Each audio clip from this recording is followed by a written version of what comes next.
keep it over there.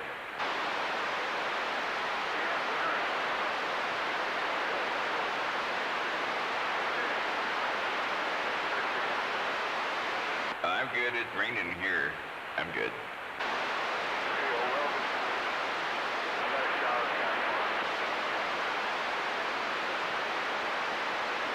Is it white? Come on, sunshine. Are you in Deer Slayer? Morning time, 45. Yep. Yeah, come on, sunshine. Here, button up, shorty. Waving at that deer slayer and that pizza guy. Hey, Al, have a good one.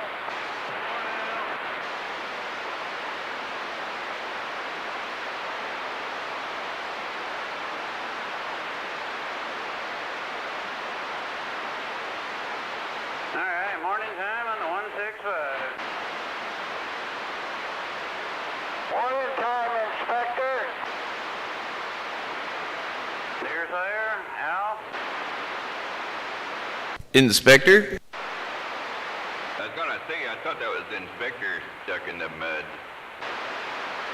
Yeah, waving there, 45 kilo from the portable. Yeah, wave, man.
No, boy, that sun's bright.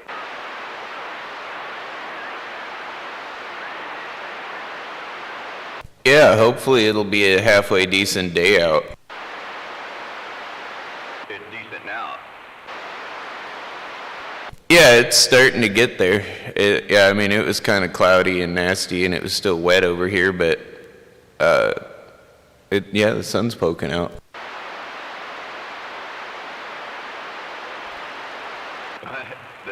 The sun is groundhogging. Yeah, kind of over here. It's still that usual Washington gray.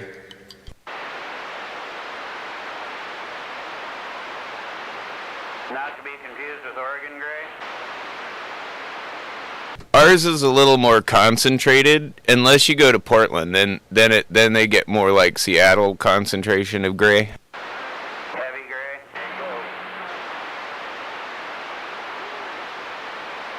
There's new levels to grayscale that you discover when you come to the northwest corner. 50 shades of gray.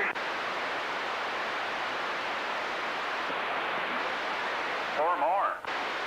Yeah, I kind of think that might have been some Oregon mist this morning, but I'm not really sure. I sent some off to get tested. It's not Canadian mist. No, it was coming more from the southwest, kind of.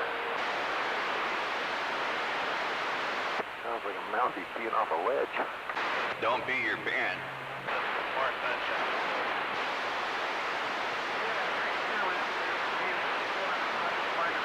Yeah, I think Mason County will probably get the bulk of it.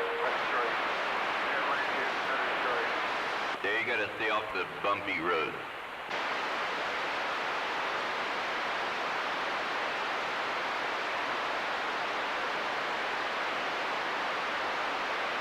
I think if we were getting Canadian mist, I'd be trying to catch that stuff. Yeah, I haven't had any of that for, shit, 20 years, maybe more. Talking about it. What's that? Well, we don't need Canadian mist. People already drive bad enough. California transplant stuff. Hey, morning, Mountain Man. With emphasis on the trans. Yeah, good morning back at you, Inspector. The more time I spend on the road, the more time I realize they don't always have out-of-state plates when they're driving like that. No, most of them are locals. Yeah, a bunch of fucking idiots. Yeah, but when you move here, you got 30 days to change your plates, right? Nobody does. I had a roommate that lived here for like 2 years, and a cop pulled him over, told him he had to change his plates and his license, still didn't do it. Got pulled over again, and a cop told him the same thing, still didn't do it. So they never fined him for it. And then he moved out of here before he ever changed his plates out of Missouri. Yeah, I know some people don't, but a lot of people do.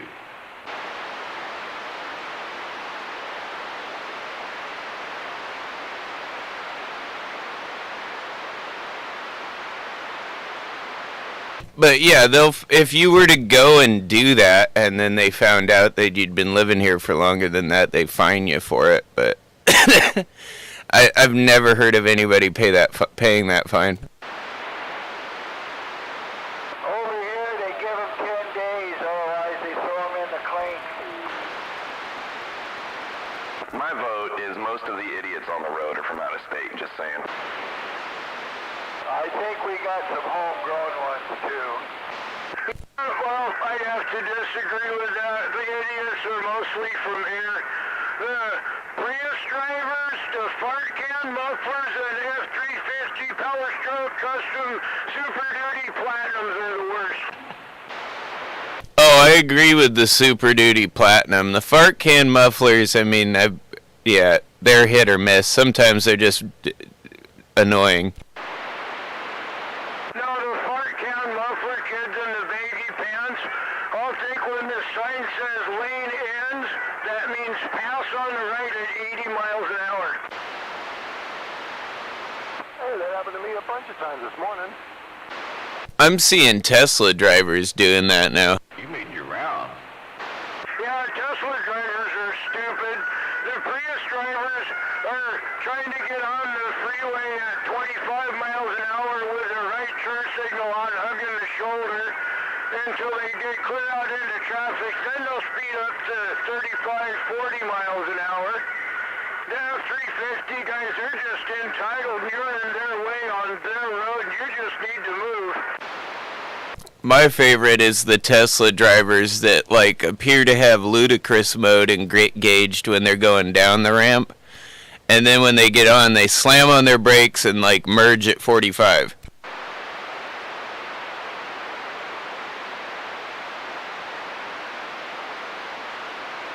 Yeah, I drive an average of 100 miles a day without leaving West Olympia. I thought that was just most drivers over the age of 60.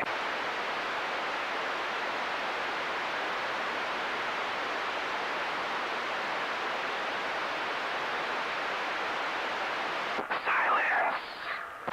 I can't blame old people anymore. I've driven around enough. I mean, once they get over like 80 maybe. My truck hardly goes to 80. I had a Ford doing 70. I was still getting passed. No, I'm talking about age-wise. Like, after 80, I would assume, like, the majority of people can't drive. Especially old ladies. Those are the ones I have a problem with, because they're in a parking lot, they pull out in front of you, they're not looking, and then they pull out in front of you, and they're doing, like, less than a mile an hour through the parking lot, because they think some more people are going to pull out on them.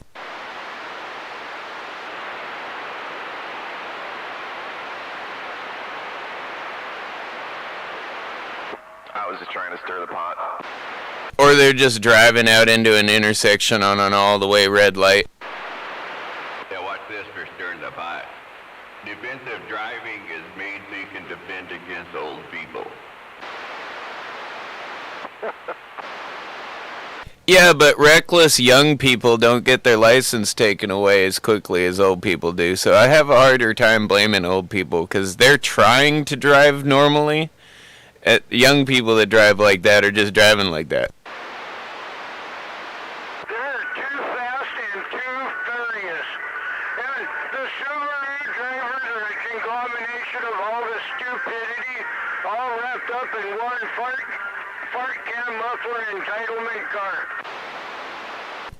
Yeah, I will admit, anybody that drives like a Subaru STI or WRX, I'm cautious around them the first time I meet them because they're almost 9 times out of 10 they're a total douche. Well, yeah, but they're too fast and too furious. That used to be Beamer drivers and now it's Subarus. Topic that's debatable, and you throw it out on the radio and it'll keep going and going. I'm not debating him, I'm agreeing with him. I drive around these people every day too. That's what I was going to say. No, actually, you got 2 delivery drivers that deal with this shit for a living complaining about idiots. Where there's no shortage of those. Yeah, and that doesn't matter where you go.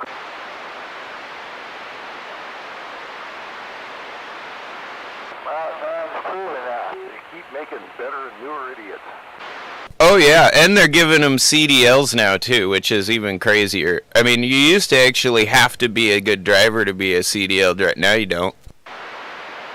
You see all the guardrails smashed every day? Well, text messages are important. Loading dock.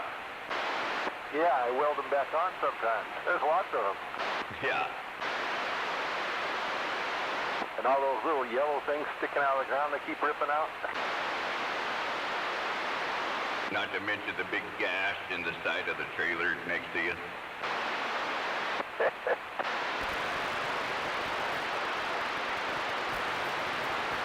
My favorite one is the guy that has the big giant tall stacks on his custom truck and they're bent backwards from where they hit a sign or a bridge or something. That's almost as good as the sharp 102 whip, where it's sharp, shined down to a point on the top. Yeah, from hitting overpasses for the last decade. Uh-huh.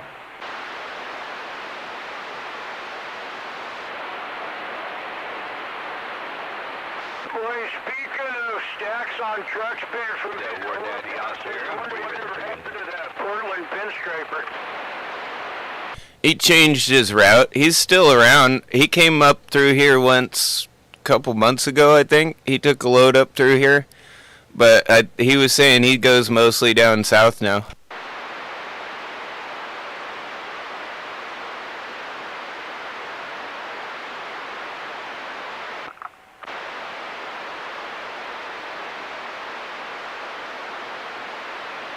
Hey, at least that guy was fun to pick on. He always had some comeback. Yeah, Excalibur's good people.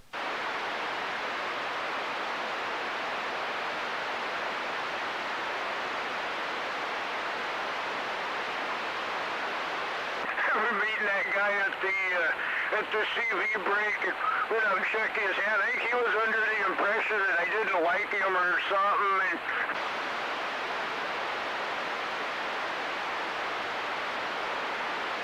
He didn't realize that was your shtick. You just give everybody shit. I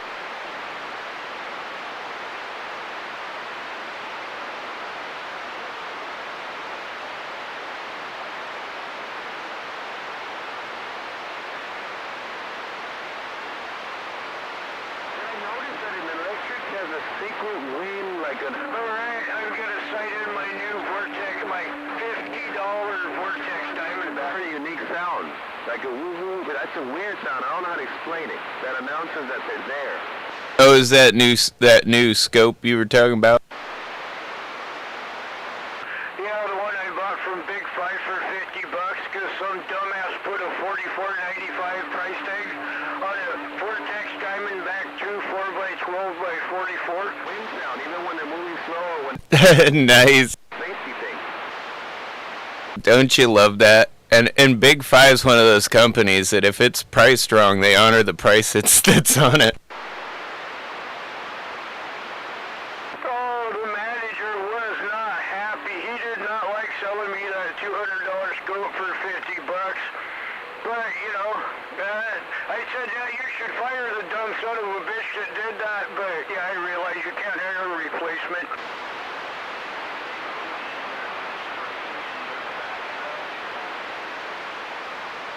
I know, but shit, I get him. That's such a nice guy. I told him if he ever needs car parts, come over to the store and look me up. I'll hook him up. But even when that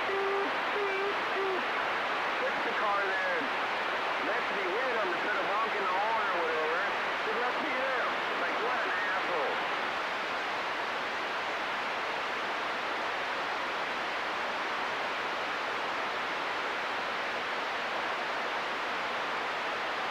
That is a job I would. What the hell is going on with my foot pedal?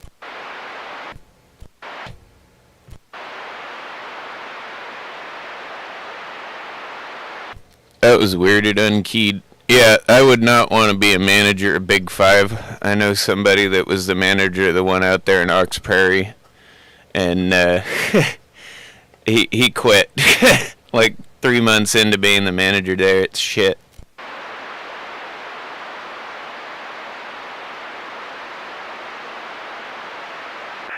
The one there on the end of 7th and Cooper Point had a sign in the window said they're closing at 5 o'clock due to staffing issues. They can't hire people, can't get people to show up. Well, well, back when Eric was running that place over there, he was telling me that they don't pay you enough for starters. Not as an employee. Like some of their employees were on like a consignment deal where they get like minimum wage plus like a percentage of sales. And then he said the managers, they were basically getting minimum wage. Like they were getting like $1 an hour or something more than the regular guy.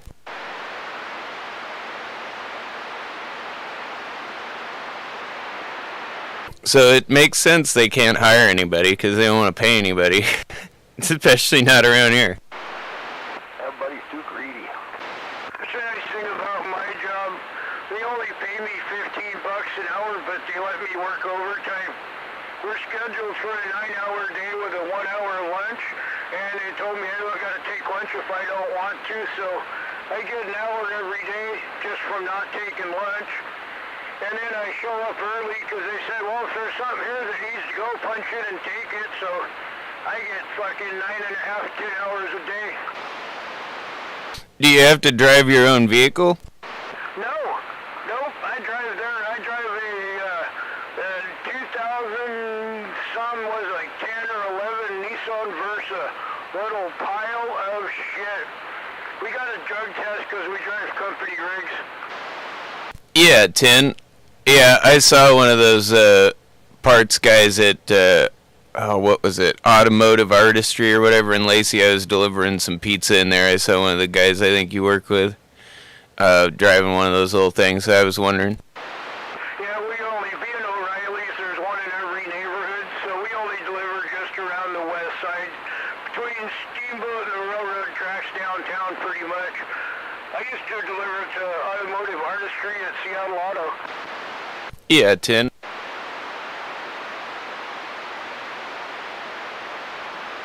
Place is a bitch to find the first time. Yeah, I noticed that too. There's a guy in there that orders pizza every week now. But the first time he did, he just put the building number on, didn't put the suite number, and there's 3 other suites in that place that are occupied. So I had to call. I called him like 3 times trying to find out where he actually was. Way in the back. Yeah, paycheck before last was $1,600.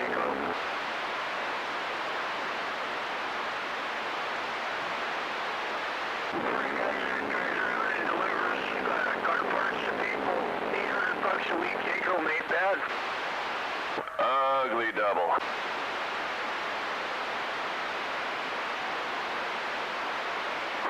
Morning, everyone.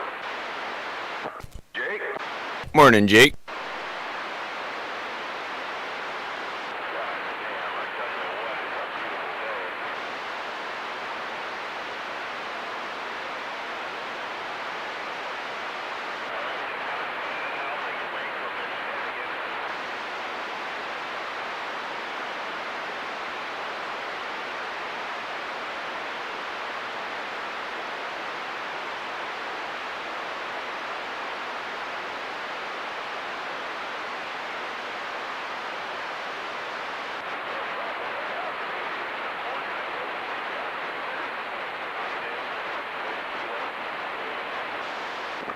Somebody else gonna get mad because there was a conversation.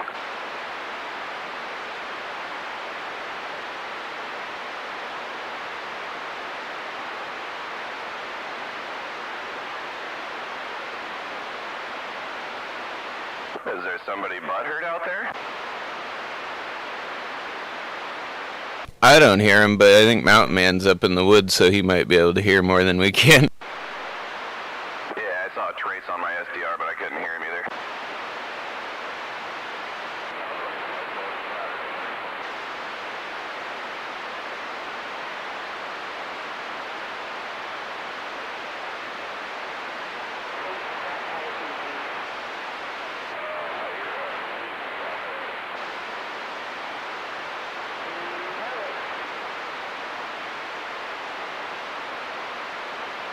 Hey, there's blue sky and sun over me. Stop it. Honest, it's out there. You'll probably see it in another half an hour. Alright, well, I don't see it yet, but I'm waving to that trailer park mobile out there.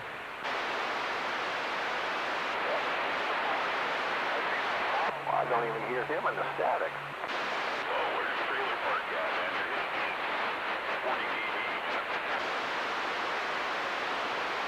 I heard him out there between you guys keying up. I heard someone say he was hitting him at 40 dB, but I couldn't really hear what he was saying. I just heard it down in the static.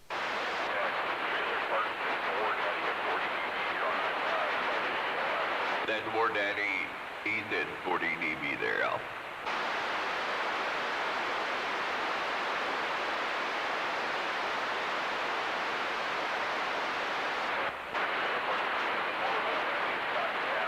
Jesus Christ, when we get some fucking sun again. God damn, I'm so outnumbered. You got Al for support.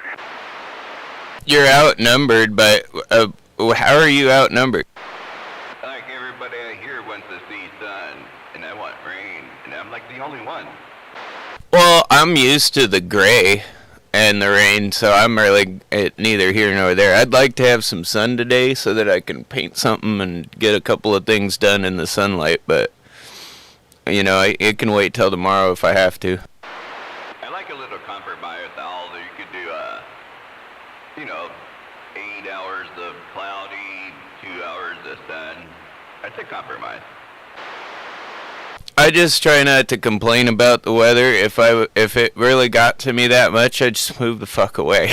You know, I mean, it's Washington weather. This is how it's been. It's how it always will be. My phone says the sun's supposed to come out this afternoon. God damn, man, your receive sounds like shit. Damn, my phone don't even talk. It's already doing its best to come out. What, you got one of those old school modulated?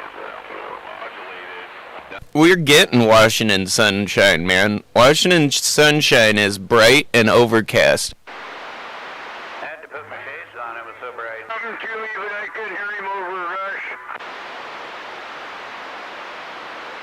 You don't like the clouds and you don't like the rain, well, then you better step.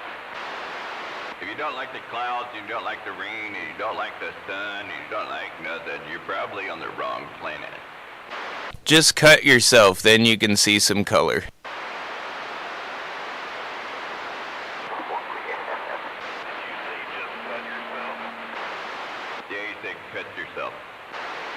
then you'll see some color.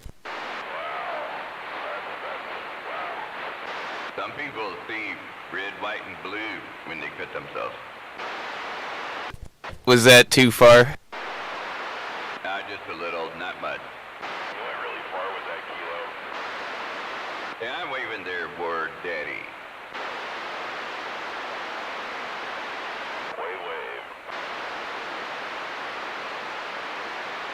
Are you in Tacoma? No, I'm on that I-5, going southbound.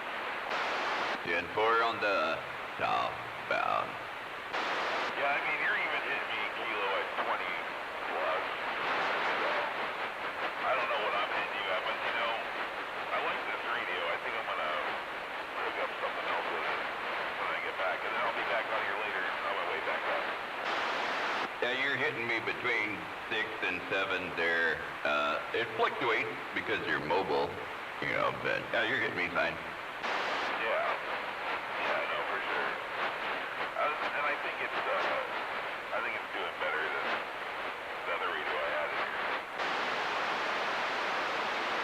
You always got more radios. Dude, I gotta go pick up another bunch of stuff, but I gotta drop off all this stuff, which weighs about 3 tons, and that's too much stuff, you know. I'm a little scrapper. I only got 2 radios. Why? 200? You got a clutch of radios. I-5 northbound. Tell people I'm talking about the I only got 2, but really I got like 24, 46, 72 in my closet.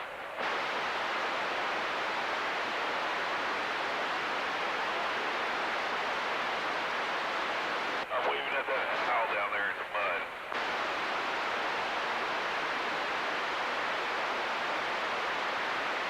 Oh, he's not in the mud, you know, on my radio. Oh wow, whoever He's that not was. good over here, Inspector. Inspector, northbound. Was that a driver? No, I'm driving my four-wheeler. Roger. ATV radio.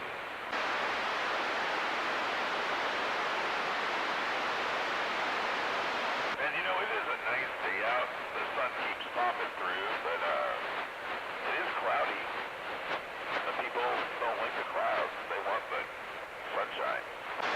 Sprinkling back here at Hawks Prairie. And Knox Prairie, yeah. It's probably raining over there. Real lightly.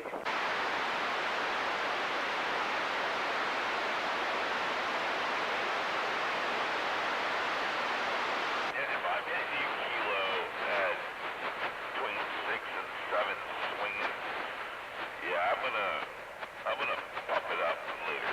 I'm gonna put a different driver in, and then I'm gonna. How about a DAX, man? Did you turn that thing on? So we'll see how that sounds. I might take the back way actually. I might take 7.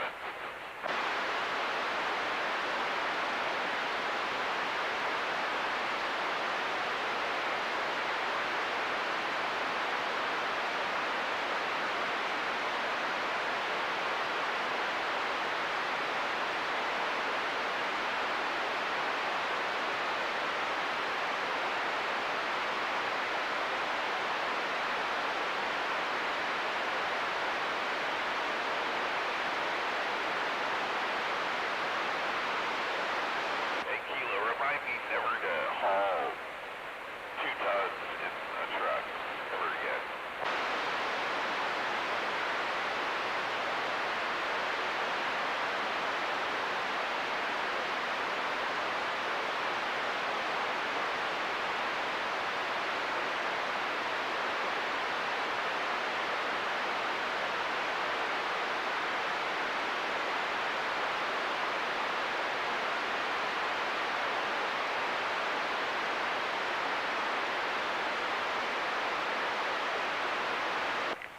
Breaker, good morning. Go ahead, Breaker. I just thought I'd turn the radio on, thought I'd give everybody a wave on this cloudy day. It's cloudy out there. It's Washington, isn't it? I don't know where you're at in Washington, but there's sunshine here. Hoorah, sunshine. Now I'm up here in the South Sound. It's always cloudy, it seems like, but that's all right. Who is this? This is Bracket. Did you say Black Ink? Bracket Radio. Roger. Black Ink Radio.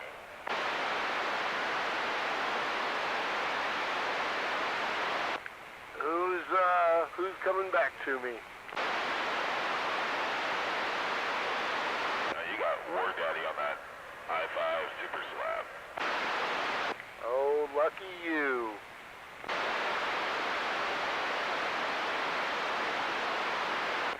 You, local feller? What? Are you a local boy? As far as local where, like everywhere? He lives in Alaska. I live in other places, Al. Don't open your pie hole. Oh, Jesus. I live everywhere. I'm everywhere. But yeah, on Alaska. Al's right. On Alaska. It's gonna get good now. Dude, I'm really liking this radio, man. I'm gonna put a 4-bill on it, I think, later. Amplify the fuzziness. The fuzziness, it's getting fuzzy to you? Better Venus than Uranus. Is that better, Al? Did I turn it down a little bit for you? Well, you got more background in there. Hell yeah. But it did clean it up. I got it on high. Well, that's why I left it going. I was trying to talk to you guys down here. Well, good morning, Al, and 45 Kilo. Yeah, I'm waving back to you. Why do you sound like you have the long COVID, War Daddy? Oh, God. The what? Long COVID. I don't know. I fucking talking up fucking shit. Seasonal shit allergies.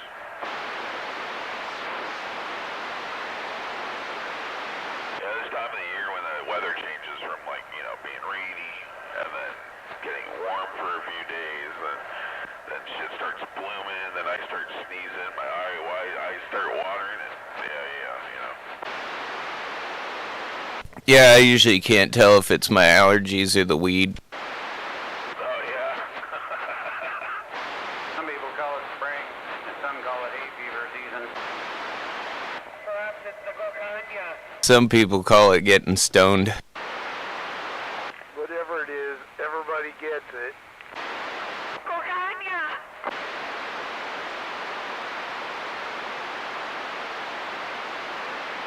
Everybody's getting sick, it seems like. Shit, I had 2 other people say they had COVID last week. I'm like, God damn. Well, fortunately, the Omicron's a joke, and it barely gets you sick, so... Well, yeah, 100%, that's true. That's just like the flu. It's never going away, so they might as well just accept it. Well, and it's starting to behave like the flu now, with vaccines and treatments and whatnot, sooner or later in the next couple of years, probably. It's going to be about the same comparable number of deaths as the flu, and it's just going to be perfectly acceptable for everybody, like the flu. 60,000 people a year die from the flu, so... I mean, it's just like me, Al. I'm like the flu, I'm never going away, so you guys better accept me. A pterodactyl in Papua New Guinea. Oh, there's Mr. 531 in Papua New Guinea.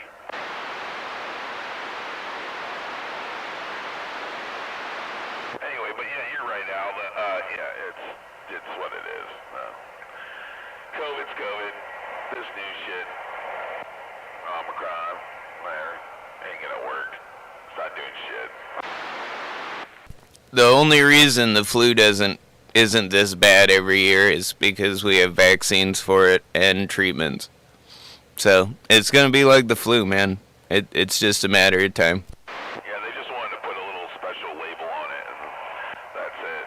God damn, you're hitting me like 60 plus.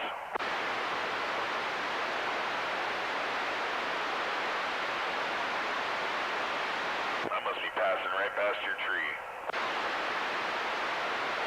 Could be worse. It could have been the first Spanish flu, the H1N1, that hit us in the early 1900s. 50 million people worldwide, and something like 12 million Americans. Oh yeah, no, that's true.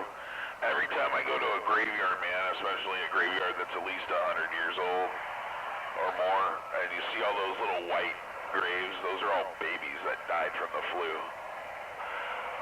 More likely, or complications, but more likely the flu, because they were all around the same, grouping of years, Or the typhoid epidemics, or any number of epidemics that we've had over the years that killed a lot of people. Well, that too, yeah. I mean, the thing is we're going to have these problems no matter what throughout life. It's just a way of life, you either accept it for what it is, people die, got to move on, I don't want somebody, freaking out over a lot of people dying, but, it's just life, I mean, it bothered me when it was a big issue, when COVID was a problem, but it bothers me even more now when I see like young people walking down the street by themselves with a mask on, or driving in their car by themselves with a mask on. Like, I want to punch them in the face. Oh, man. For real, I totally get it. I like that. You should do that. I was like, nobody told you that was working, that was helping you right now. No one ever said that. No one said that when you're by yourself alone outside you need to wear a mask. No one said that. Not one person. No one recommended it. No one said you had to do that. And what's even crazier now is we screwed up our kids. We screwed them up because we forced them to wear a mask in school, and now they don't want to take it off because they're afraid what their friends will see what they look like. Their friends will see what they look like? Come on. Seriously, I just saw something on the news the other day that there's a whole bunch of like elementary school kids and stuff that don't want to take the mask off now that they're not required, simply because they're self-conscious. They're afraid of people seeing who they are. Yeah, that's early childhood development right there at its finest. Kind of like those people that wear a hoodie when it's 95 degrees out with the hood up. The media is just trying to scare everybody, and they're doing it. They're horrid when it's... Well, I mean, that's just they're actually now reporting on all the negative effects of what we did to, like, for instance, our children. No one, like, less than a percentage of the people that died were under the age of 20, and most of those people had immunocompromisations from birth, or diabetes, something else that contributed to that. Healthy young people don't die from this. Well, unless they have, like you said, autoimmune diseases like RA or other compromises, they would get sick. Or it'd be 10 times worse for a person that does have an autoimmune disease. When they do get sick, it's like probably 10 to 15 times worse. Well, yeah, but what's more important, the health of our children or pandering to the teachers union? That was my point. Like, I mean, what we did in schools is screwing up our children. They're making them more self-conscious than they already would have been. Giving them more anxieties to worry about. Like, are my friends going to think I'm ugly? That's not something that kids normally should be worried about at that age. Yeah, spoiler alert, Al. Yeah, we do. Oh, God, here we go. Not that. Dude, I don't care now. I'm an adult. But if I was a 5-year-old, that might actually make a difference to me, in my little brain. You can thank the media. In Al's little brain. I wonder if the suicide rate went up after COVID.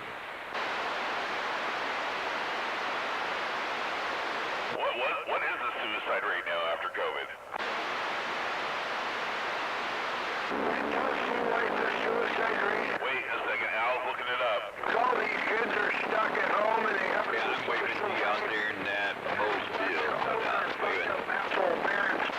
I don't really have to look it up. I talked to enough cops. Like, I know cops that have told me that, like, they deal with maybe a suicide a month, and during COVID they were dealing with like 1 or 2 a week. You know what's kind of weird? I was saying to somebody about like dating apps, right? Like during COVID, like there was nobody like hitting likes on anybody. Like I talked to multiple people about this, and then after COVID, like holy shit, your inbox is full. That's because everybody was hunkered down with their significant other or whatever, and then they realized they really hated them.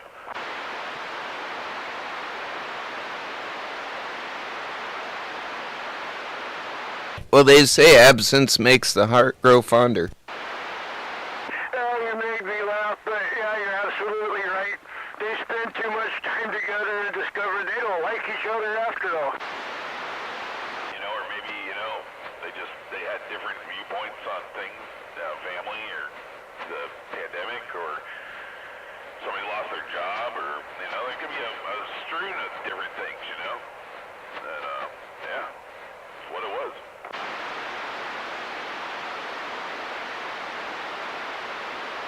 I've heard there was a lot of relationships, friends or lovers or whatever, that were destroyed by the whole Trump thing and the whole conservative versus libtards and all the fake news and propaganda.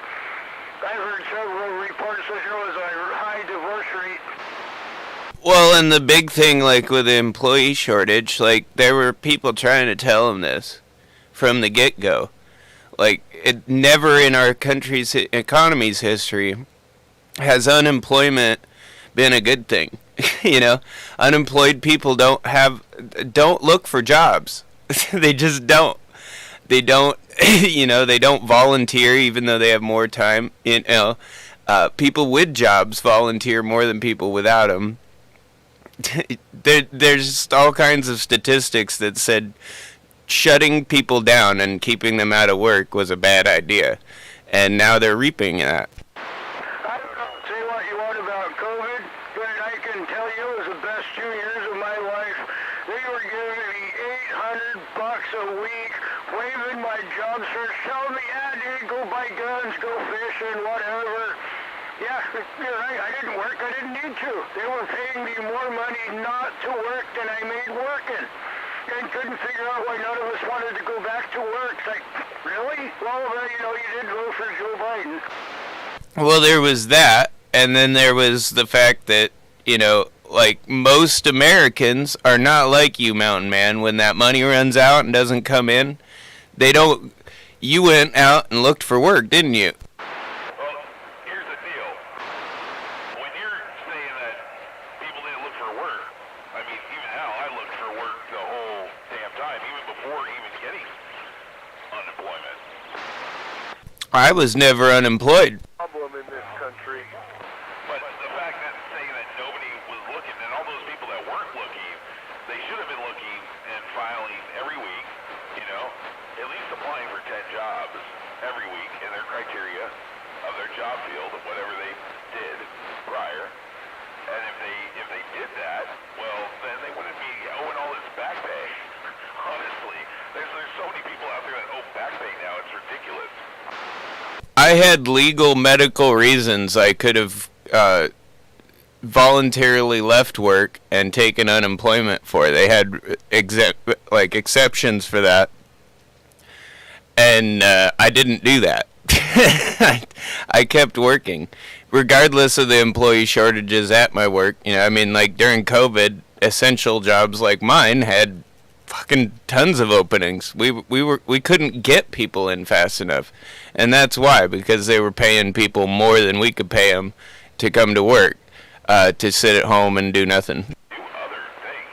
Yeah, I had to work when I was allowed to not work and take a free ride. and at least $20 an hour to work at McDonald's. Oh, come on, man. It's really not $20 an hour. And they don't even give you full hours, and they don't give you fucking pennies. And it's a fucking fast food job. But even let's if you want to get down to brass tacks, let's really talk about the fact that there's no manufacturing jobs like there used to be fucking 30, 40 years ago. And the ones that are, young people aren't taking them now because due to technology. And there's more people that want to get involved with technology and do that and be a techie. Stay, or even work from home, remote, you know? It's totally different. The whole dynamic in America is completely different. I mean, doing what I do, I thought about it through part of COVID, applying at Taco Bell when I found out that they're restaurant managers, which I could totally have gotten hired to do. I have all the training from Yum Brands to do it already. They're restaurant managers at a Taco Bell, get $55,000 a year salary, and you know how much a Pizza Hut RGM starts at? $45,000 a year salary. Yeah, that ain't shit. So like Taco Bell actually, it's not a bad job if you're running the place. I mean, now let's put it this way. Yeah, but how many hours a day do you have to work for that salary? Well, Pizza Hut, they contract you in at 45 hours. But you're not exempt from overtime anymore. That was a new state law, so salaried employees are not exempt from overtime anymore. But before that, yeah, I mean, you could end up working like 55 hours a week and not get any more. You'd get more. You'd get, you know, the hourly rate for those hours, but you wouldn't get, you know, the overtime. But nowadays, you know, if you're working 55 hours, you're making bank because you're making time and a half on your salaried hourly wage. But you're not really. The laws have changed. Used to be salary was what you got no matter how many hours you worked. Yeah, well, and that's because salaried employees were exempt from overtime under the law. So, like, they didn't have to pay you overtime if they paid you salary. They just account for that in your salary. But because most companies didn't, the state changed the rules on them. So now salaried employees, if they work more than 40 hours a week, are entitled overtime. So they'll usually schedule you in 5 hours of overtime with your salary nowadays, you know. And then, you know, have you work 45 hours a week. And then any more than that, you're getting overtime for. So, like, a lot of RGMs just work 45 hours a week, you know what I mean? Oh, well, that's good. I'm glad they made that change because it was salary poor bastards working salary in my day. They got screwed with the hours they had to put in. Well, and that's why they changed the law, because, I mean, most companies at that point were just taking advantage of the fact that, you know, they could basically force their salaried employees to work 50, 60 hours a week and not pay them anymore. So they changed the law on that. 10-4, I like hearing that.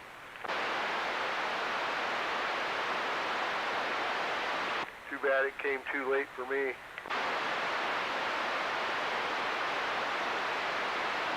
Well, more than likely it was state salaried positions that fought for the change anyways, because the state was probably taking advantage of that too.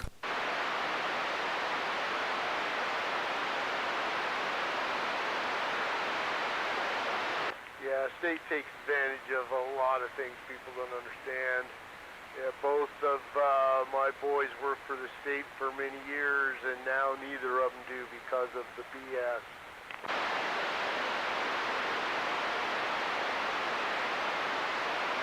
Well, I know one of your kids quit working for the state. He's making enough money on his own, but I know he liked that job, and he had a kick-ass boss from the sounds of it. Oh, that's true. He liked the job, but just not the politics, and that's what pushed my other son out of it after 16 years worth of it. Politics He left for the same reason.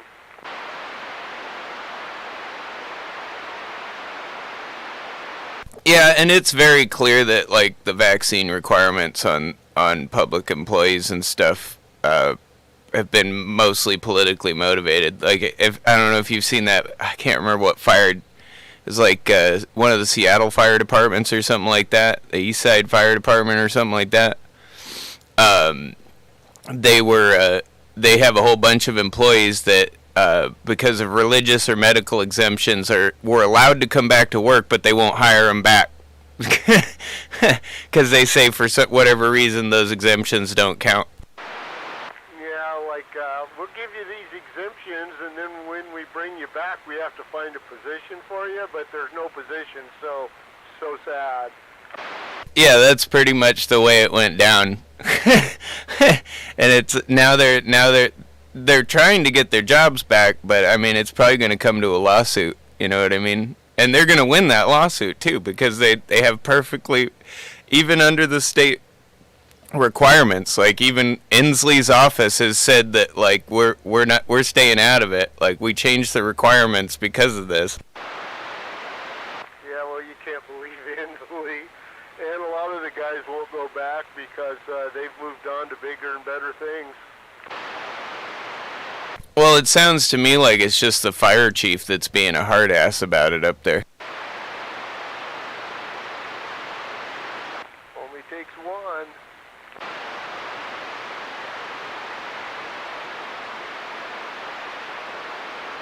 But you're going to get some of that, you know. You're going to get some of those people that it's definitely politically motivated, you know. And if you have a really liberal fire chief and he has the opportunity to get some of the Trump supporters out of his department, he probably will use it. You're not supposed to do that, but that's what lawsuits are for. Exactly, and that's just how liberals think.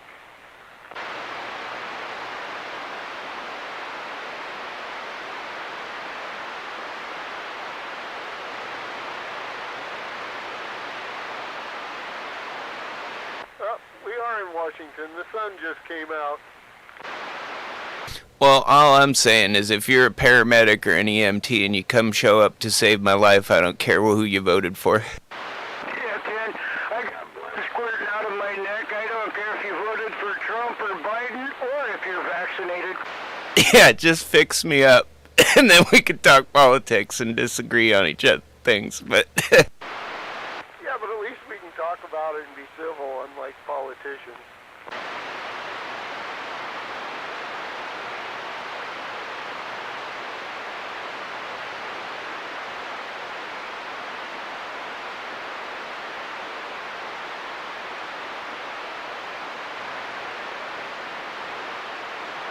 That almost goes for any occupation. If you do your job well, I don't give a fuck about your politics. Just do your job. 10-4 on that. When the paramedics show up to the house, you don't ask them for their vaccination card. That's for damn sure. Boy, I sure like this new scope. This thing's freaking awesome. What did you put it on? A Ruger American Predator 25-06. Oh, fun piece. Oh, I figured you were going to put it on one of your BB guns.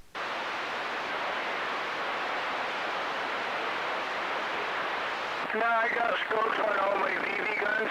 No, my next BB gun's getting a $400 first focal plain 30mm tube expensive scope, because my next BB gun's going to cost me about $2,000. Yeah, 10. I'm thinking about getting a couple of BB guns. I found one that I want that I don't think it's worth the money, but it's fucking cool. It's a 45 caliber BB gun that's full auto. Ooh, that sounds fun.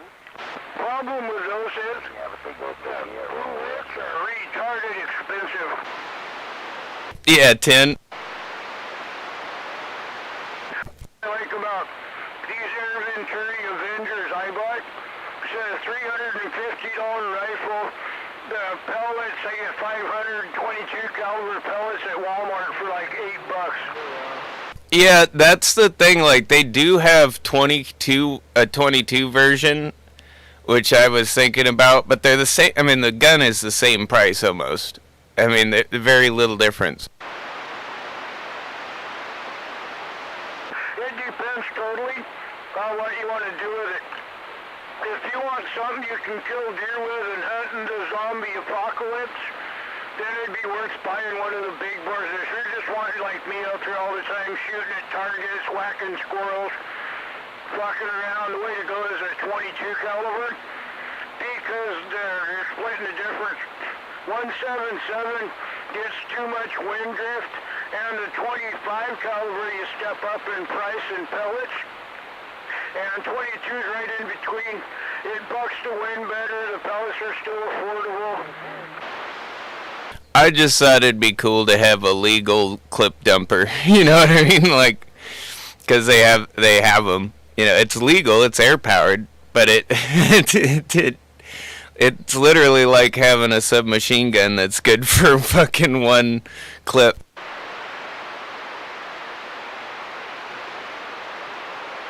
Bigger hole, they die better. It's basically it'd be fun to have because you can have it, but man, it's almost $500 for this thing, and I don't know if it's really that, like, the novelty of it is that worth that. Yeah, did you price the pellets for it? Or slugs probably. Price the ammo. I looked at the Humorex Gauntlet. They got them in like 30 cal, 35, 40. But holy crap, the ammo's so expensive. I can shoot this 25-06 for the same money. Yeah, that's why I was kind of thinking the 22 version just for fun. But then I wouldn't be able to use it for like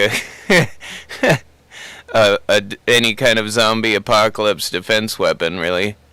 Although you never know. I mean, enough 22 into something might kill it. It depends. These Venturis I've got in the 22 caliber, if you turn your regulator pressure up and use like a Rabbit Magnum or one of the fancy slugs for it, at 25, 30 yards, you hit a deer in the side of the head, it's just going to fall down and twitch.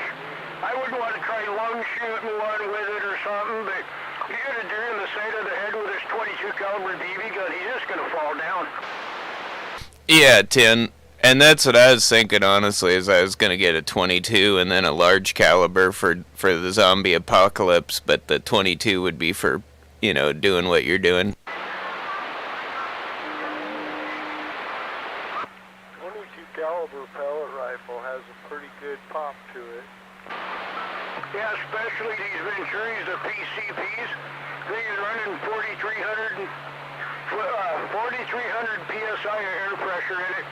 I can turn it down to where I get 100 and something shots out of a fill at like 800 feet a second. All right, man. You have a good. That's perfectly acceptable. And at 35 yards, it'll stack them all in the same hole you can cover with a dime.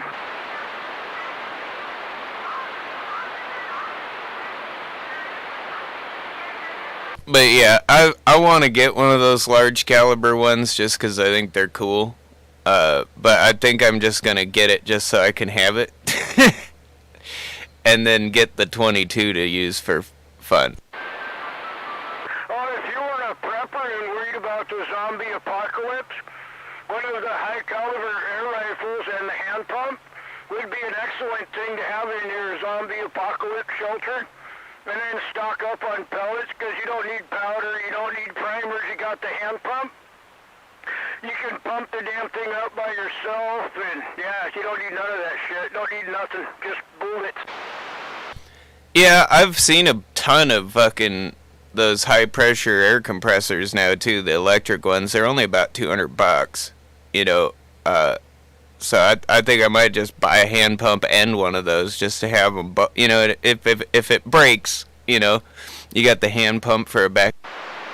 You'll use the hand pump about twice, and then you'll throw it away. I was gonna say he'll use the hand pump once or twice, and then he'll go buy the Young Hang air compressor. That's what I did. I bought an air compressor. It was like $250 delivered to my door. I've been using the crap out of it since, August of last year, and I freaking love it. But you want to see something, look up the FX Impact Mark III. That's going to be my next air gun I'm buying next month. Yeah, 10, and that's one of the ones I was looking at. They have them all the way down to like $200 now on Amazon with Prime shipping.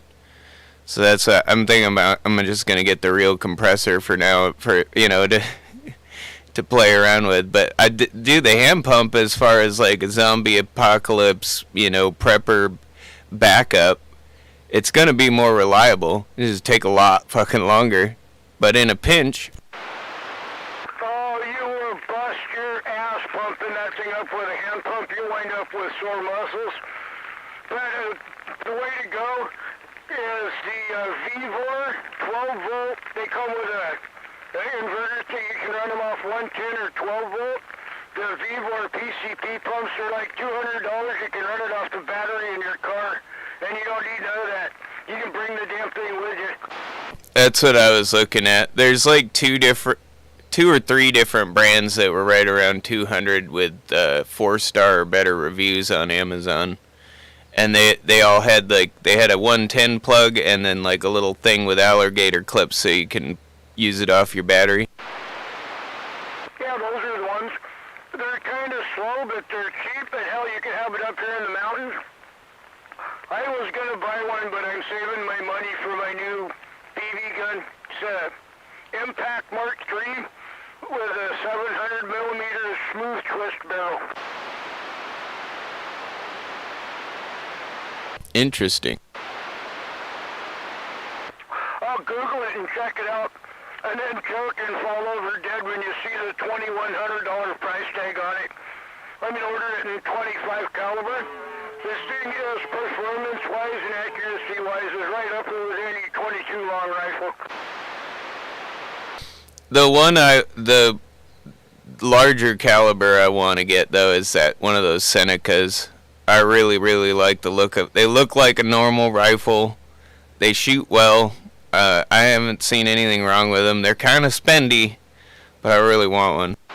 Yep, the Seneca Dragon Claw, awesome rifle. Yep, the thing that stopped me from buying one was the price of ammo. Yeah, 10. And I just want one. That's gonna be the one large caliber one that I have. You know what I mean? That's the if I need to kill something and I don't have ammo to kill it with. Yeah, I went 22 caliber because I can go to Walmart and buy a 500 count can of the Crossman hollow points pellets for like $7. Well, and then I can buy one of those $300 22s, that are perfectly acceptable to go shoot in the woods with. Yeah, I bought mine for fucking around. Bring it up here, shooting around up in the woods. Good, I bought mine for. But I would like to have a 30 or even a 50.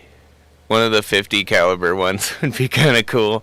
And I'd just buy a bunch of ammo and keep it, not use it. Yeah, they make a lot of cool big bores, they call them. The Benjamin Bulldog 357 is a pretty good one. That, if I was going to buy a big bore, I would probably go the Seneca Dragon Claw. It's a freaking awesome rifle. They're reasonably priced. The ammo will cost you more than a damn rifle. More than $700? How much? As much as I shoot mine? Oh, yeah. Oh, hell yeah. Well, yeah, but that's why I was saying I'd go with what you did, the 22, for shooting it like that. But, the ammo isn't that much more expensive if you're just going to stock it up and save it.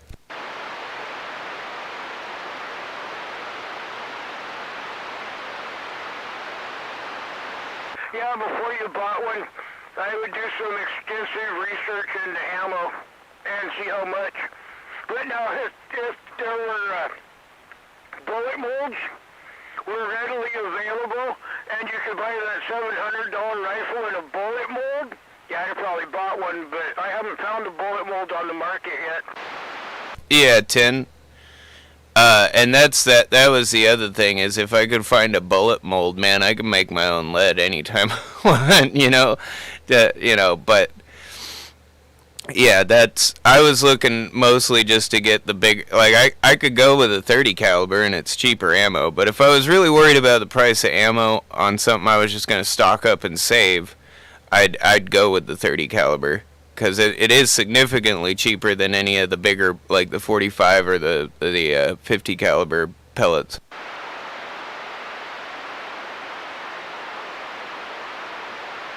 But I'm not too worried about the price on something that I want to buy for a backup gun, that's air powered. That for the most part I might shoot it a few times just to see how it shoots and then save most of what I have for it.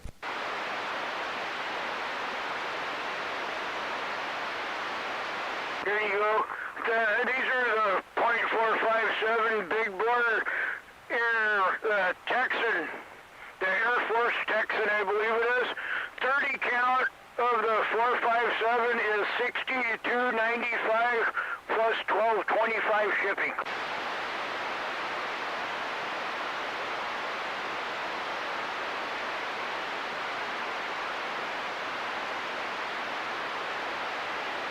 Here you go. Air Venturi 308 caliber, 133 grain flat point, 100 count, $41. That's not real bad. That's affordable.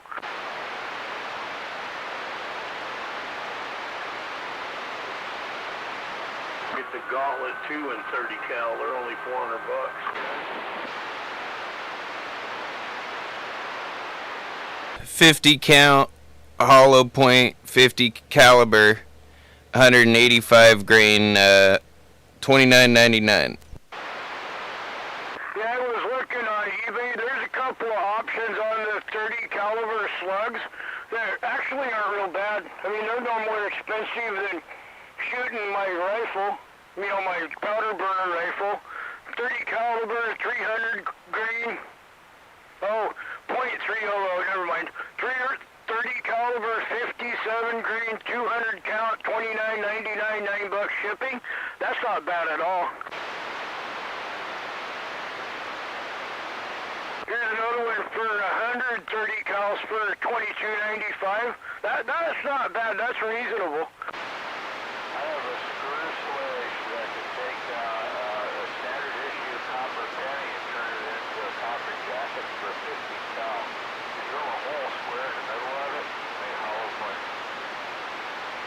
Yeah, 336 grain flat nose pellets are more like $50 for 50. They're $44.99. But yeah, that's reasonable if I'm just gonna stock up. Like, that's, like you were talking, the 30 caliber isn't too much cheaper than the 185 grain hollow points here.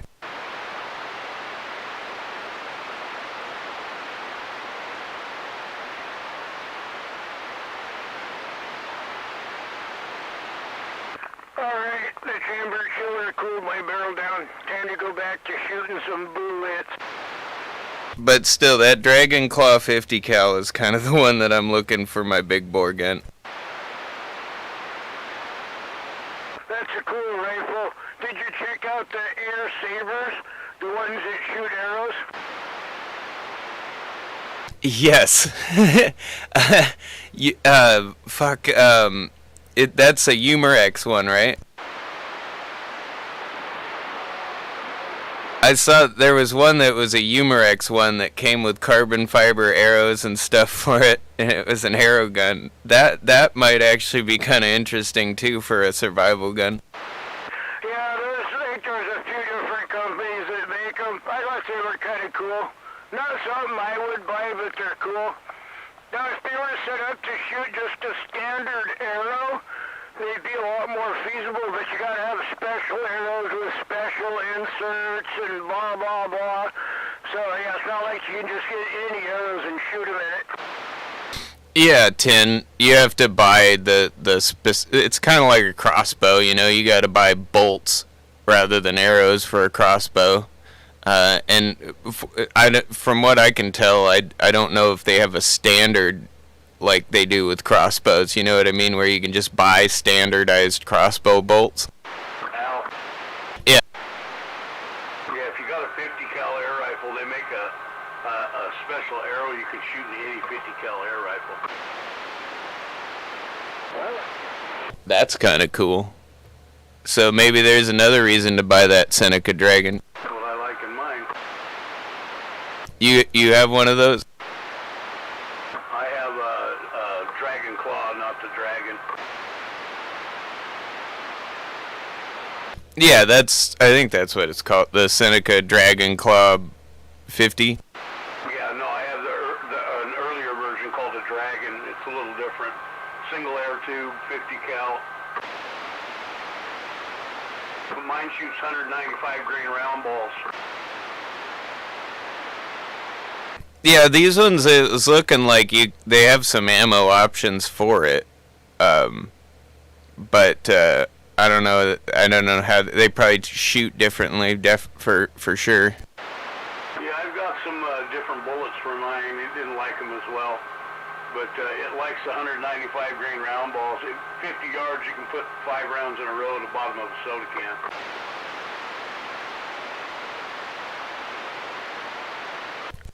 Well, that's what I'm looking for. Yeah, the one I have, they don't make it. They haven't made it in, I've had it 16 years. They haven't made it in 10 or 12. Well, I mean, I was looking at it, and like the ammo for like 50 cal or 30 cal pellet guns is, I mean, it's comparable to muzzleloader ammo at those calibers. So, and I mean, the energy that is coming out of those guns is comparable. So you could absolutely hunt with it the same way we could hunt with a muzzleloader. It's just you have more rounds to go with. The very top end of the air gun is the very bottom end of the muzzle loader. I can get 1,500 plus speed a second out of a 400 grain bullet in mine. 50 cal is a 300 grain, but I can get over 1,500 feet a second. The very tippy tip top of the air guns is the bottom of the muzzle loader. Yeah, but my point being, they'll be just as effective in that same situation. Oh, my 50 cal will damn sure kill deer. Yeah, anyway, if you do see on this can't hear you too good, but there's But I also have a muzzleloader for that situation too, just in case. Put a 195 grain round ball moving at 800 feet a second, it's going right through a fucking deer and he's gonna leak out quick. Yeah, Well, and the advantage to having my smoothbore muzzleloader is I can make balls for it too. Well, I know it'll shoot all the way through a Suburban, in one door, tear the seat all the way across and out the other door. Where the hell did you find a musket? What the hell kind of musket you got? Smooth bore muzzle loader? It was an old Traditions kit that I built. You still have a rifle barrel. Pretty sure it's smoothbore. No, it's got like a 1 in 24 or 1 in 36 twist, probably. Inside of a shotgun barrel. Well, you can't see it. That's for sure. It could have a smooth bore muzzleloader rifle. Is not a rifle, it's a musket technically, because Mountain Man gets overly technical with shit. But anyway, it's entirely possible that it is a musket kit, but most likely it's got rifling. It's just not real pronounced. It was an old Kentucky flintlock kit, and I'm pretty sure it's a musket. I'm pretty sure it's just smoothbore. But I bought it because it'll shoot what I need to shoot out of it, and it'll shoot what I might need to shoot in a clinch. I mean, it's still a perfectly usable hunting rifle if I needed it.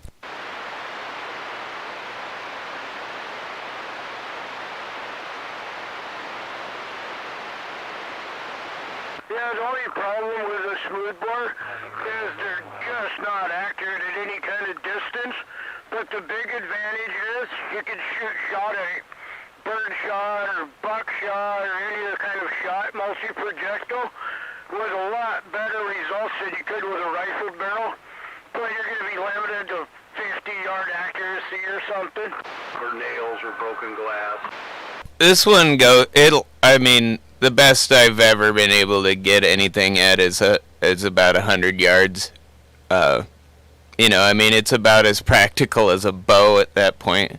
But you're not aiming at the sky to hit it either. Fucking squirrels are out today.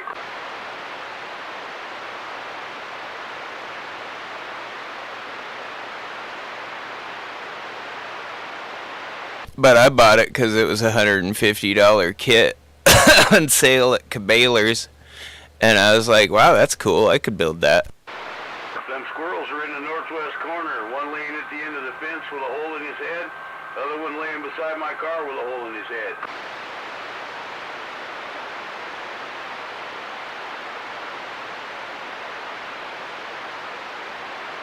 We're waving at that San Francisco Bay Area. Air Gunner 363 said that.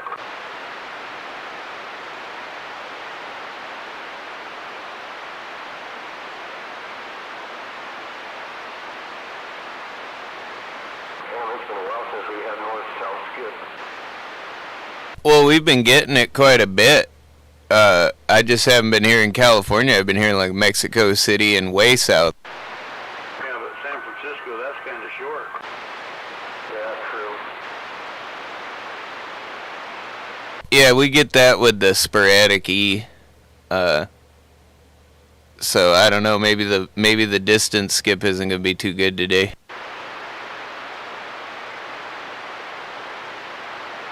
Yeah, I tried the old 25 cal out on 2 squirrels right in a row this morning.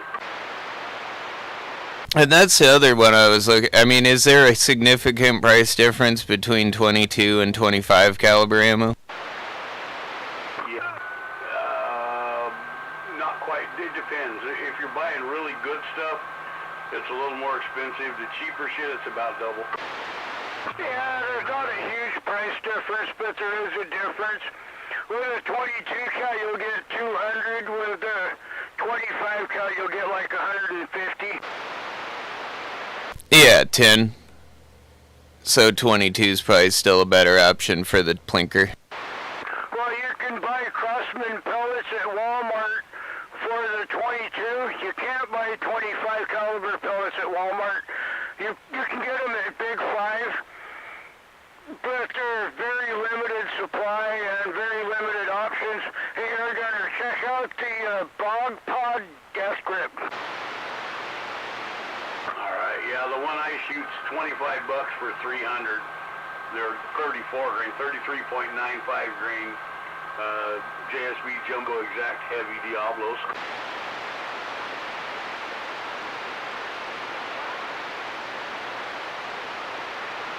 The price isn't the biggest difference.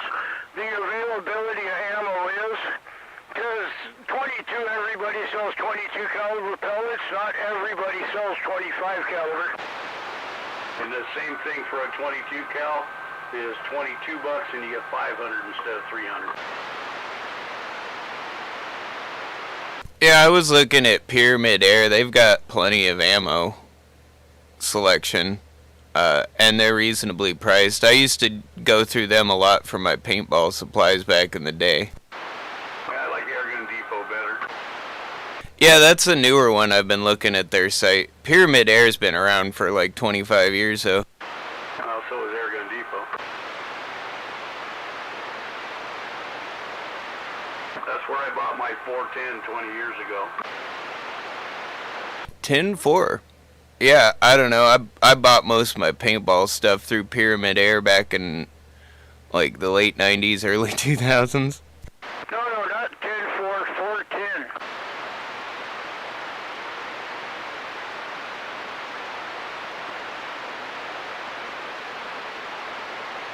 And my 50 cal, I bought that one from Air Guns of Arizona. They're pretty good to deal with too. Yeah, I need to get down and I haven't gone down there obviously yet, but a buddy of mine moved down to Arizona, and my uncle's down there now, and I've been meaning to go down that way and actually check that shop out, because it's kind of in between where both of them live, so it's definitely an easy stop by. Tucson, isn't it? Yeah, Tint. Checks, I'm ordering my impact. Or they're just like outside of Tucson, but yeah, they're in that area. They're in Gilbert.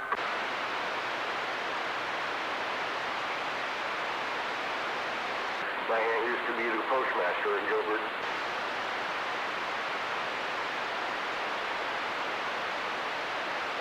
When she took over, the residency was around 8,000, and when she retired, it was 240,000. Well, Gilbert's kind of part of fucking Phoenix nowadays. Yeah, Tint. Well, my uncle's outside of Tucson, and my other friend, Eclipse, that used to live down in Portland, is down in Phoenix now. Well, they're just a little bit south and a little bit east of Phoenix, between Mesa and Chandler. Yeah, kind of just south of Tempe as well. Yeah, west of Tempe. Yeah, you're about right. Yeah. Excuse me, east of Tempe. Yeah, because Tempe's east of Phoenix and then Mesa, and it's just a little south of Mesa. Yeah, grandparents lived in Mesa too, so I'm very familiar with the area. It has grown so much.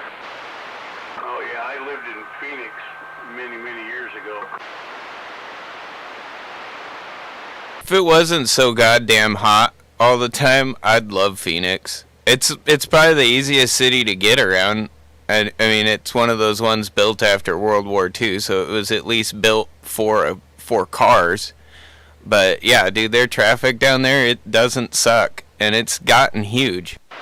Yeah, if you're in the city, it's really easy to find your way around. It was laid out in squares, a mile square, streets on this side, avenues on that side.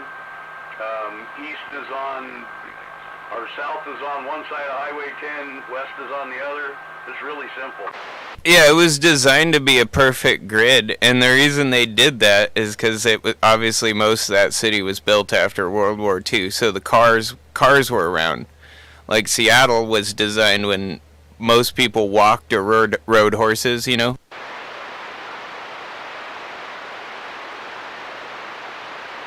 Partially with the Seattle area and whatnot, is you got the terrain that really kind of prohibits doing a layout like Phoenix. Well, that's another problem with Seattle. It ain't all flat, uphill, downhill, big hill. And then you mix in water everywhere. Well, and look at New York City. It has similar setups.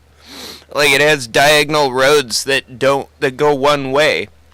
And it has weird roads that don't go anywhere.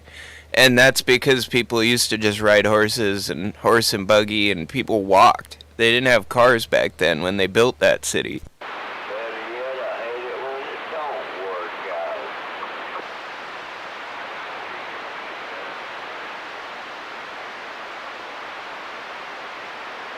Yeah, when I moved down there, I think the first exit off of 10 was Grand Avenue.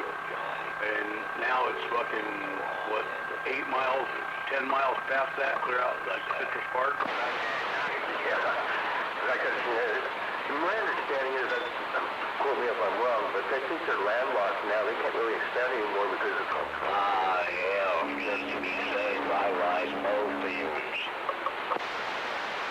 Oh no, they can go west, clear out to fucking, clear to Wittenberg.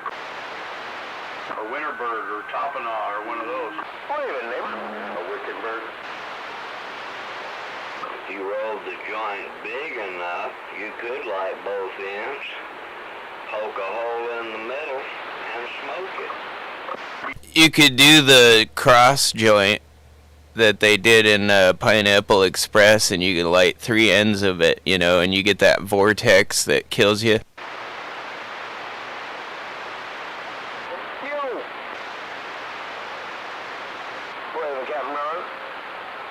Still remember the best doobie I ever rolled. Hell, it had ideas until Mama Bear said the same thing. And I'm waving to Captain Ron under this clip over here. With a sprinkle of cocaine. Proper naughty. I'm not making that up.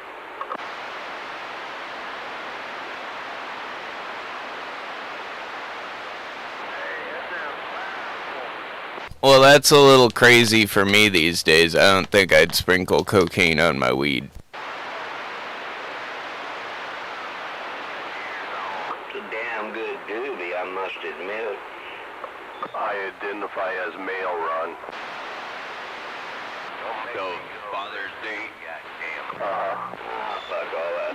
I identify as small. Did you really have to,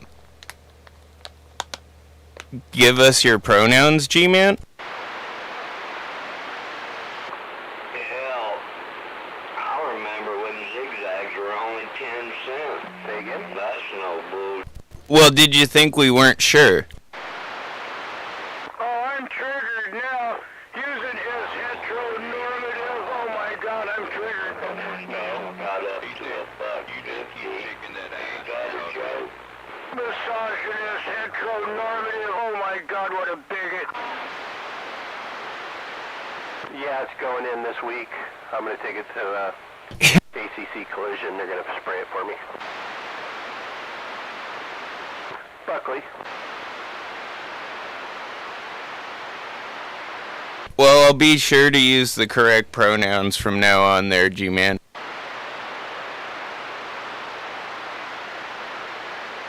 We don't care about verbs. Arctic Blue Metallic. That. Oh, shit. Yeah, it's pretty light. It's trying to sound like Ron White. But it's not baby blue.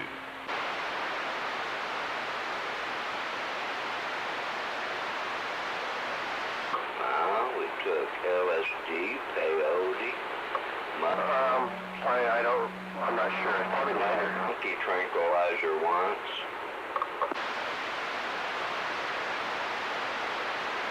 A honky tranquilizer. I don't know, Ron. Try Googling Arctic Blue Metallic. You might be able. It might pop up. Yeah, if you didn't get off on the monkey tranquilizer, you could also get the elephant tranquilizer. Oh, monkey tranquilizer. I thought you said honky tranquilizer. Yeah, I'm prepping it.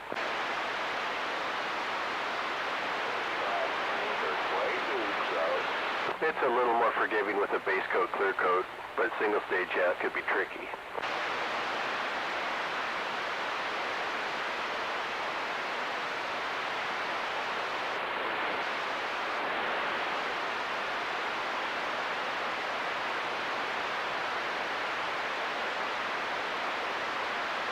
Oh, I just remembered.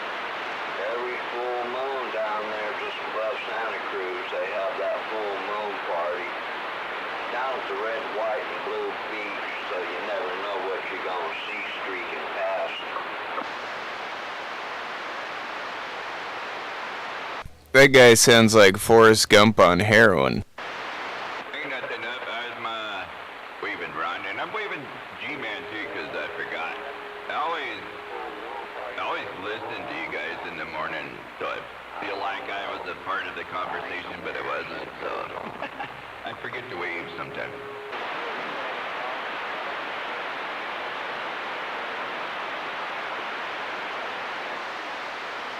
I think it's clothing optional too. Always listen to you in red and smuggler.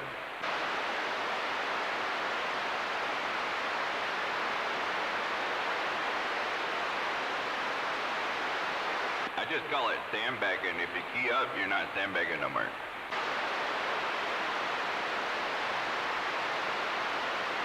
Yeah, sandbagging isn't fun.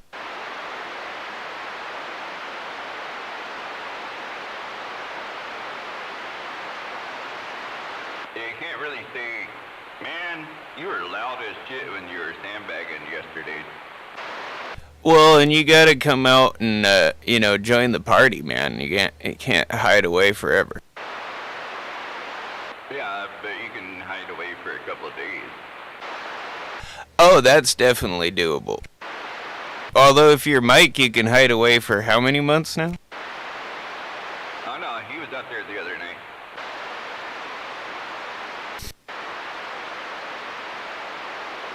Man, everybody keeps telling me he's out there the other night. I haven't heard him. I played the stream back. I didn't find him. Yeah, I heard him out there when Lost Falls was out there for a minute.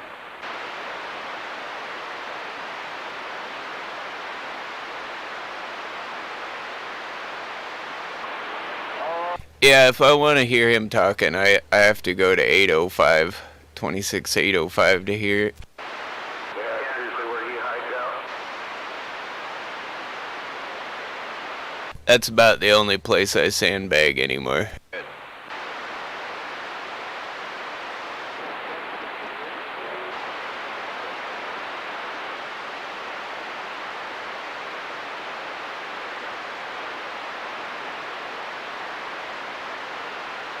Yeah, I thought you were gonna say underwear. That's a no.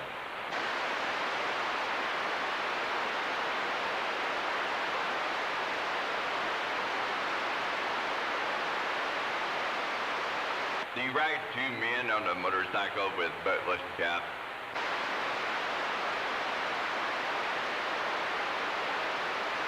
But that ought to keep the driver awake.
I wonder who's sandbagging on this one today.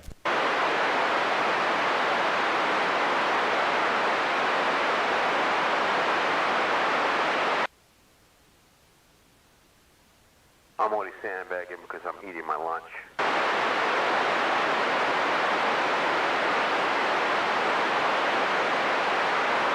Well, waving at that paradise. I don't usually key up when I come down here, but I thought I would today.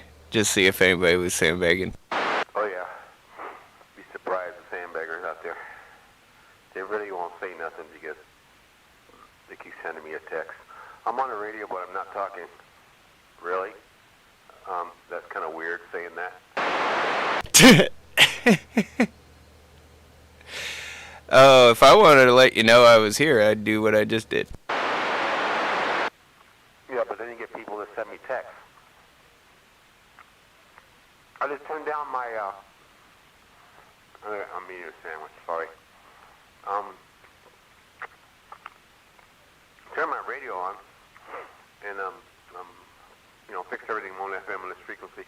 And I'm not gonna, talk on the radio, but I turn it on so I can listen, you know. And okay. I'm doing the same thing, so why tell me?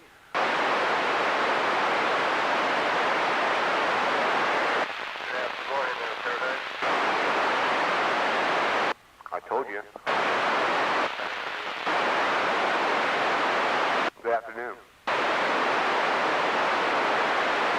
Do you hear me now? Hello? Awesome. I hear that out there barely. You can't hear him? I can hear him. I don't know who it was.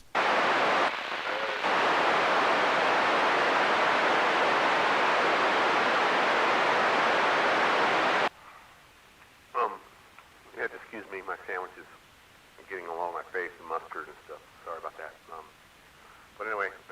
hear you guys fine. Sandbaggers.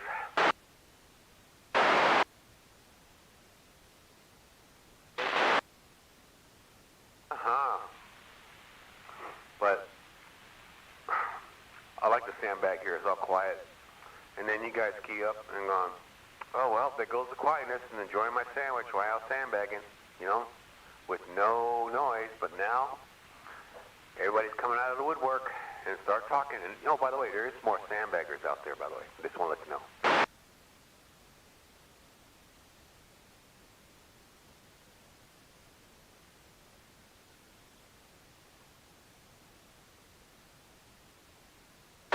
I heard that.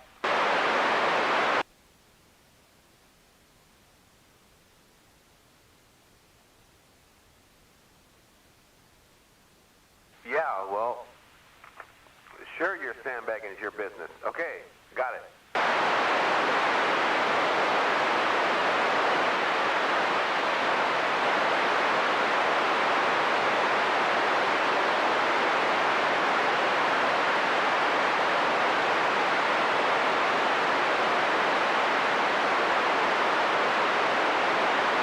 You know, I'm thinking about making a sandbagging movie, but I don't think it'll work out because, you know.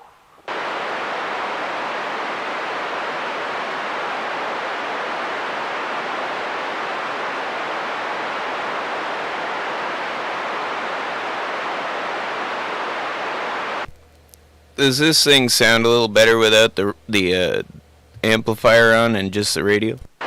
Yeah, you sound good the same. Don't matter. You know, as long as it's clean, you got a clean radio, you can do anything, power or not. You know, if it's clean, it sounds good on FM. Yeah, I just turn the radio up to what it does and then turn the amp off. It's probably about the same carrier considering how small the amp is. Yeah, it is.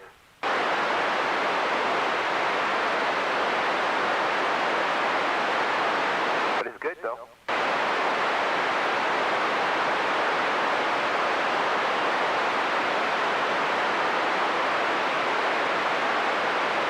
The condition on this frequency lately has been really quiet, and you know, it's different than sideband and AM for sure. Condition could be up there, and you can have nothing here, you know.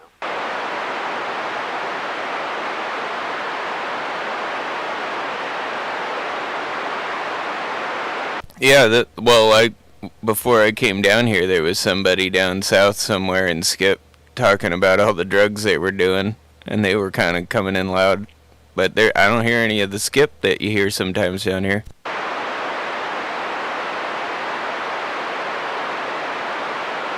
Yeah. It's way different, that's for sure. And some people like it, some people don't. But it's where I hang out. I like it a lot. And I just like the quality of other people's radios. You know, I listen to them. I listen to that. Compare of AM and you know, AM and FM. You know, you look at those the sound, the way they sound. It's just totally different, man. On my radio, on my receiver, I listen to it on my speaker, and you know, and because I do have a new speaker up there, so the quality is pretty good. And a lot of radios come on FM, and the FM just takes the radio, either makes it better than AM or not. It's about 3 people that try to get on here from AM side, and they don't have the quality. Either it is or not when they key up, you know. Yeah, Tin.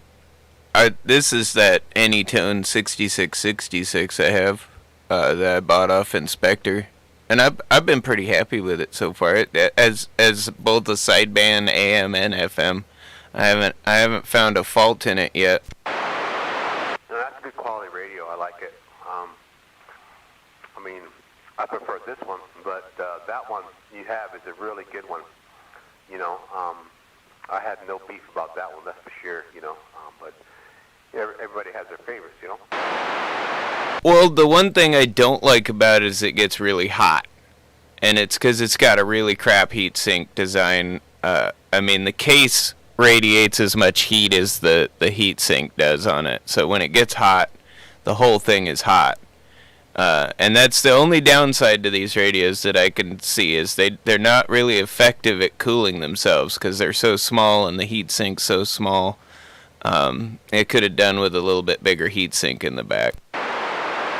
Yeah, this one has good, well, you know, you've seen this before, right? The President radios? Yeah, Tin.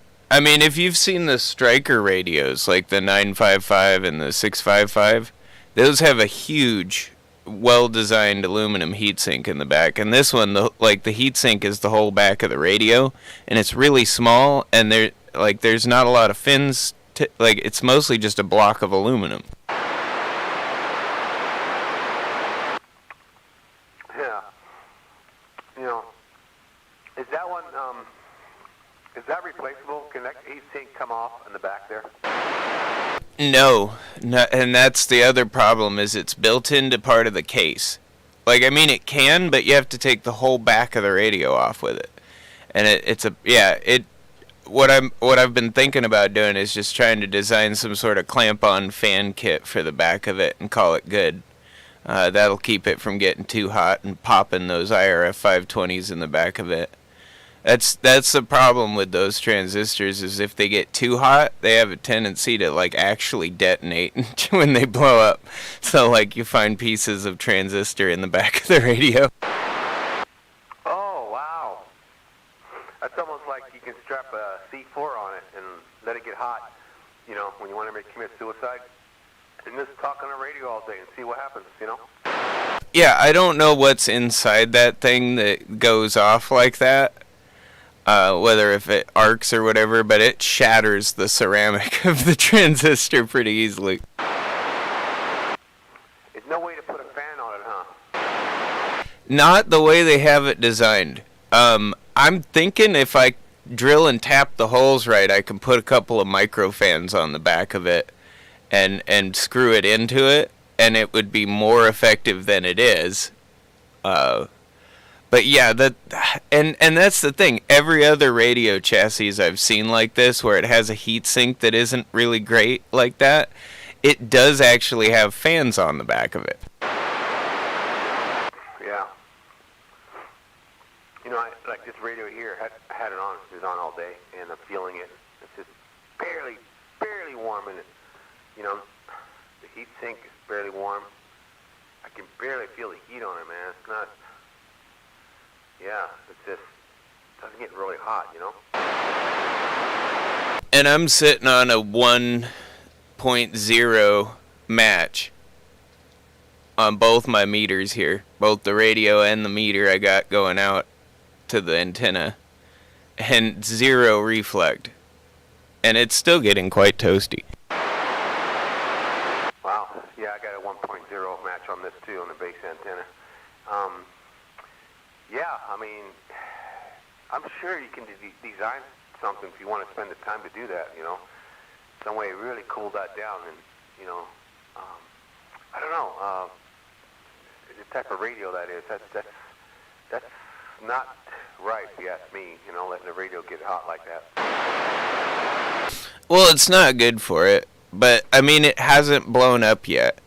But I've been thinking I really should find a way to put some fans on the back of it, and that would probably solve that problem.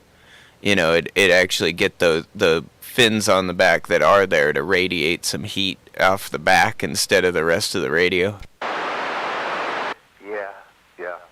Now the other President radio I have, that one is the chassis on that has a built-in heatsink on the inside and outside. When I seen one on the inside, and the inside there. It's built in a chassis though, so one mold or something, whatever, you know. And I go, oh, that's cool. So when I had the radio here hooked up on it, that's the one I use for the mobile. When I have it hooked up here, it's cooler than this one that I have here. So I could have that one all day and not feel hardly any heat at all, you know, on the other one. And I like that. The design on that radio is really good, you know, and I don't know if the electronics from that radio you have doesn't have the new technology, you know, little tiny transistors or not. What do you got? What do you mean? You know, like new technology, transistors in there where it's real tiny, like little, what do you call it, gnat poop? Oh, I know what you're talking about. You're talking about surface mount parts? Yeah, sorry. Yes, yeah, almost all new radios are gonna be that way now too. My version 3 Striker is that way. My version 1 Striker 655 is not that way though. It's the old parts. But my version 3 is totally that style of board. And they're a lot better. The advantage to surface mount parts is they're a lot more they're less affected by temperature, ambient temperature, whereas like the parts that were sitting up off the board, all those capacitors and resistors and whatnot, they're sitting in that ambient temperature building heat. So like the crystals and everything like that, they're a lot more stable when you put them in a hot radio like this. Wow. So the radio you got there, they still sell them that way, or they came up with something else, the same one? I'm talking about the one you're talking on now that's hot. Do they still sell them new like that? Oh yeah, this is all surface mount parts. They're really tiny too. Like even the variable resistors are those really tiny ones that you can barely see, and you need a little tiny plastic jeweler's screwdriver to adjust. Oh boy! And don't forget the glasses, right? Yeah, get your magnifying. I got one of them cool lamps that has a magnifying glass on it, and it's got the little fluorescent tube around it. God, those things are awesome. Yeah, I bet it is. They also have glasses, you know, that kind of big that sticks out, you know, like you're in a jeweler has, or, you know, big ones, you know, and they're very powerful too. You can really get into it. Oh yeah, surgeons use them too. Yeah, you know what I mean. They're like fit on binoculars, but they magnify stuff. Yeah, big. It's almost like you look through it and you see it. You have a tiny tool, and the tool looks like 5 to 10 times bigger than what it is.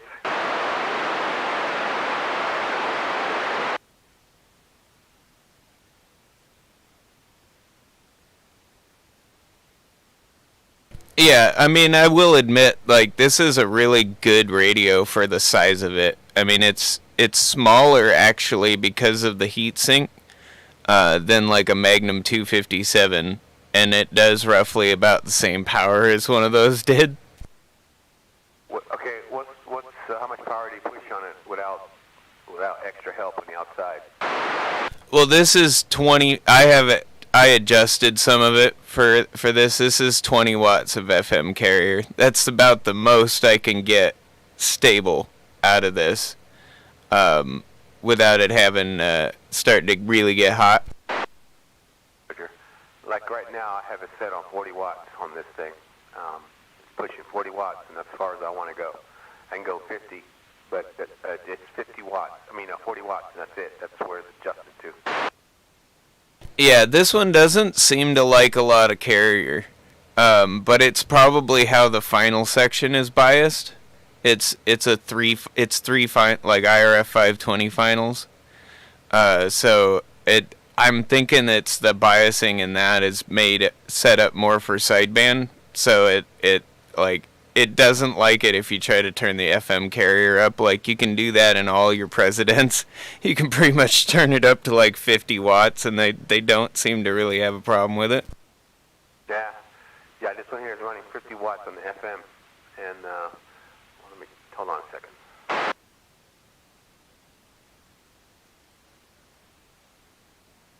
Oh, actually, it's running more than that.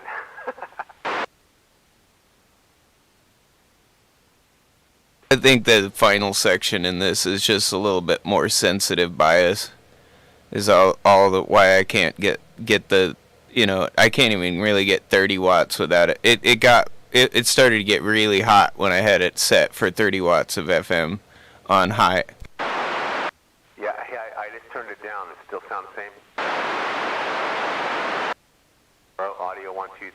still sound the same? Yeah, you have basically the same signal too. Okay, yeah, I turned it down. Had to turn it up all the way. It's down to, it's up 70%. Yeah, I took it down about 30%.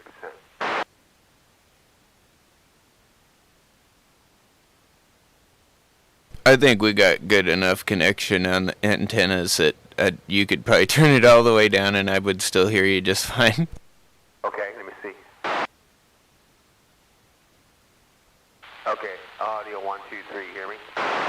Now some static is coming in with your audio, but you have just about the same signal. That's funny. I'm looking at here and it has no, let's see, hold on, 1, 2, 3. Yeah, there it is. Yeah, I have it 50% right now. Yeah, it's funny when I turn it all the way down on the bars there, it doesn't show any but one S unit on it. Yeah, and just looking at like my meter, I noticed your signal drops. But like if I was just listening to you, your audio is the same as all the way up right now. Okay, that's 50% then. I'll just leave it there and see what happens.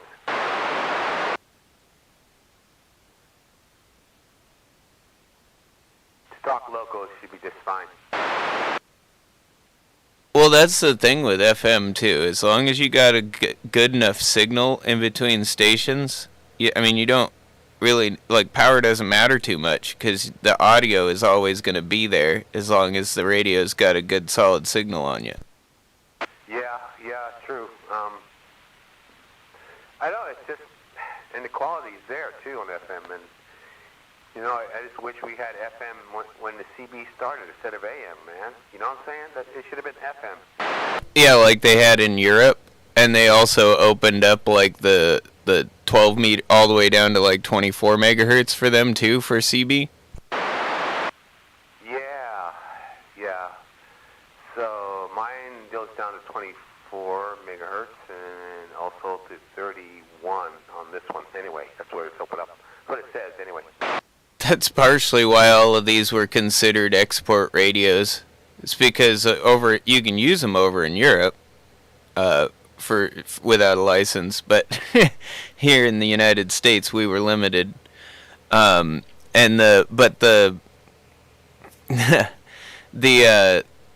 FM is, I've been saying it for years, like it's way better for local chatter. It's cleaner. This is way better for a local conversation than AM has ever been. And since everybody's had these radios in their shack for quite a while, it's surprising to me that nobody has really kind of done this before it was legal. I know. I mean, everybody breaks the law anyway, right? And I've, like, years ago, you know, when I first got out here, I tried to get some people. When I first got one of these export radios and I had FM in it, and I was like, "Hey, let's start an FM channel because this stuff that'll work way better for what we're doing." And then, like, nope, nobody was interested. Yeah, I was that way too. Back, they tried that same thing over there in California, and you know, I have a Galaxy. You know, I bought a Galaxy. And had FM on it, so some of my friends would go to FM for a short time, you know, and then it just disappeared, you know, and it didn't last very long where I was, and so, you know, it was mostly sideband and AM, you know, and, you know, of course I had Kenwood, I went all over the place, you know, other stuff, but that's with the license, of course, but still I always hung out around AM area, you know, at the time, you know, Channel 20. Yeah, 10. But when I did my, basically when I did my long distance, you know, try to get out there, and it was usually, it wasn't on CB, it was usually on, you know, that 10 meter or 12 meter area, you know, on sideband. And I would get a lot of people around the country, you know, out of state and, out of the country, and I had a great time. I just had a great time and got a lot of contacts then, you know. But when I want to talk local, I just go back to AM and channel 20, you know? Yeah, 10? So the FM wasn't that important back then, I guess. You know, it was kind of new to everybody, I guess. I don't know. Well, and I mean, honestly, like with everybody, what everybody's trying to do on 17 all the time, stomp on each other. You can use a box with FM too. You just throw a bigger and it's actually more of a competition because then it's who can throw the biggest carrier. Yeah. The thing, you know, you're right. It's just all about the carrier. I just find it funny that I was stomping on people where I was. It's because I was on a hill in California area, you know, and what I was doing, running 8 watts on my unit in Washington, and the antenna I had was already about almost 100 foot, and but I was on a hill. I was up higher than anybody, and these people running power in their cars and stuff, you know, and I was stomping, and they said, you know, then I had a different handle, you know, and they says, can you like, let me talk to, what's his face there, you know, because you're really stomping on him, and it's, how could I do that? I'm at 8 watts, and he has about, what, 250 in his truck or something? Come on, man. He says, yeah, you are just thinking those audio's loud.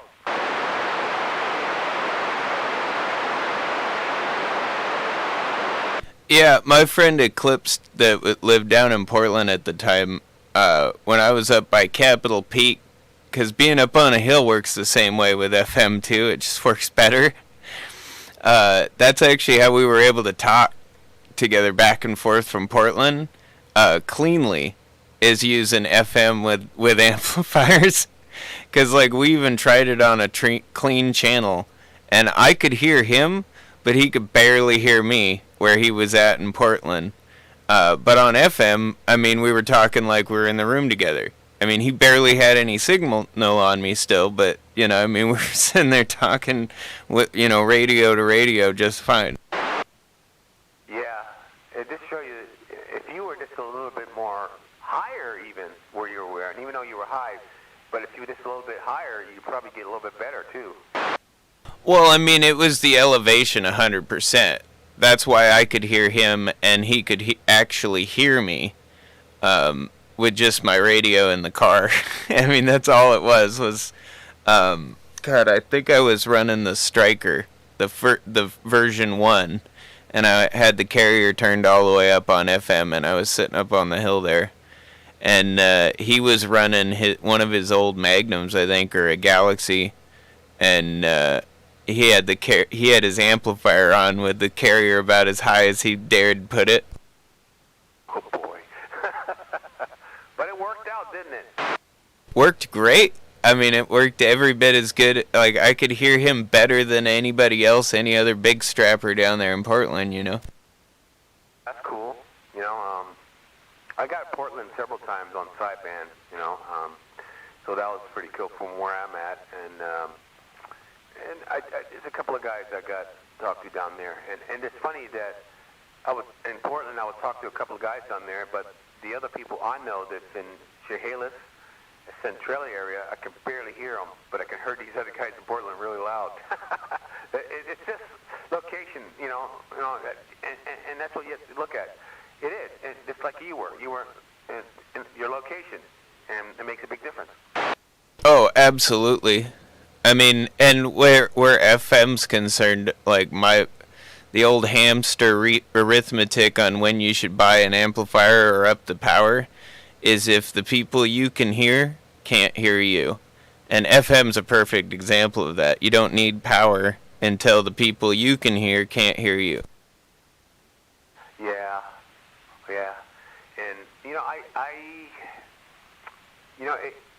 when the people run power a lot, you know, I noticed that through the years, it's always you can hear them, but they can't hear you. It's always seemed to be that way a lot, you know, and it never stopped. It's still the same, you know.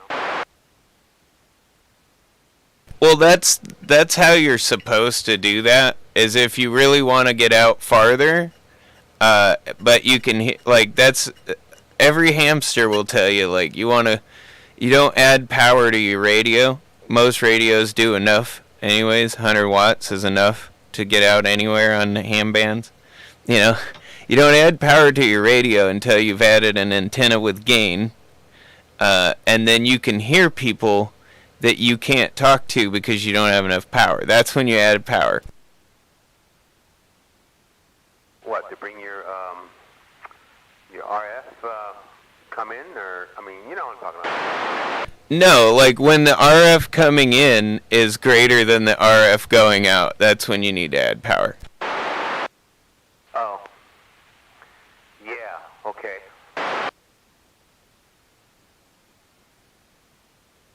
So say for instance you get your antenna way up in like a 200-foot tree and you suddenly hear all these people but they can't hear you and they're all loud, you know, and but they can't hear you. That's when you need to add an amplifier so that they can hear you.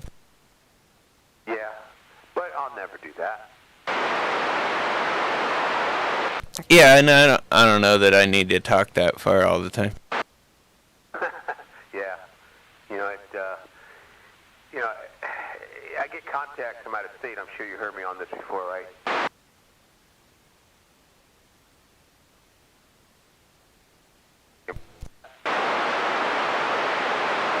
Oh yeah.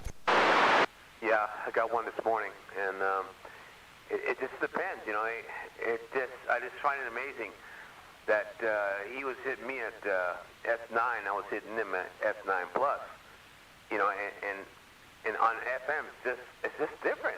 I hit him good, and he said it sounded like you're on my driveway, you know, and just Mother Nature works that way on the FM, I guess, you know, and any other channel, of course, but the FM's just either it's there or not.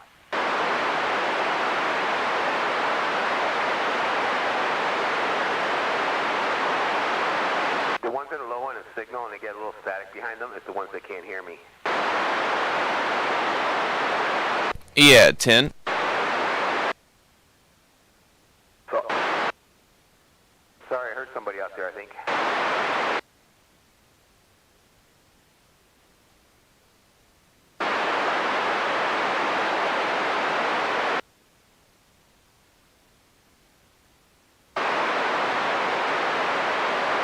Who was that out there? Come on. Oh, hi, Jake, State Farm. What's up?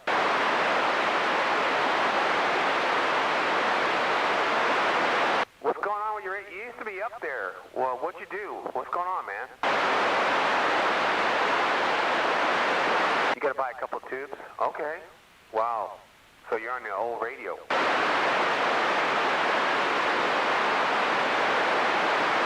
Well, maybe you shouldn't use the kicker and just use the radio, and, you know, you should be able to get it out on an FM, you know, rig there.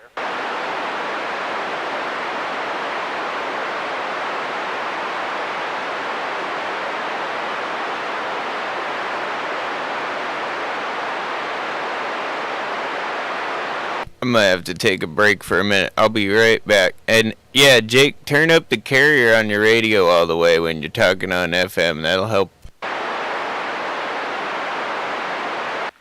Hey, Jake, did you hear him? Yeah, I hear him, Bart. Oh, there he is. His signal's up there now. Wow, he's sounding good. All right. That's how FM works on these radios, is it's all carrier signal. Your audio is hidden in that. I've never really played around with the FM much, so I'm still learning. Wow, you're really sounding good now. Man, did a good job readjusting it. Nice. Yeah, you're actually coming in out of the static down here now. Pretty clear. Gotta admit, it did sound really good right now, don't you think? It's Quad 5. Oh yeah. I like those radios. Yeah, me too. Now you're right there, you know? Playing with the big dogs. Okay.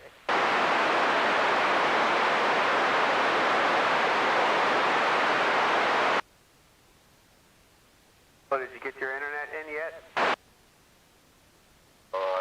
don't even talk about that right now. My next door neighbor caught this. They put one of their vaults right in the middle of her driveway and she wants it moved, so it's going to be a while. Always something, man.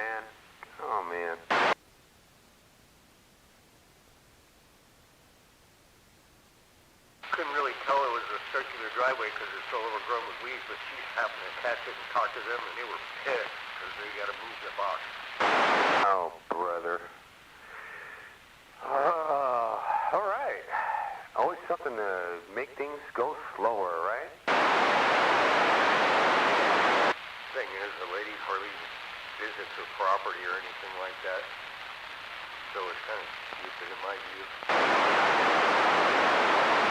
Yeah, well, you know, people are people, and you don't know what's going to happen. You think they're nice and everything. You think it's going to work out just fine with things, and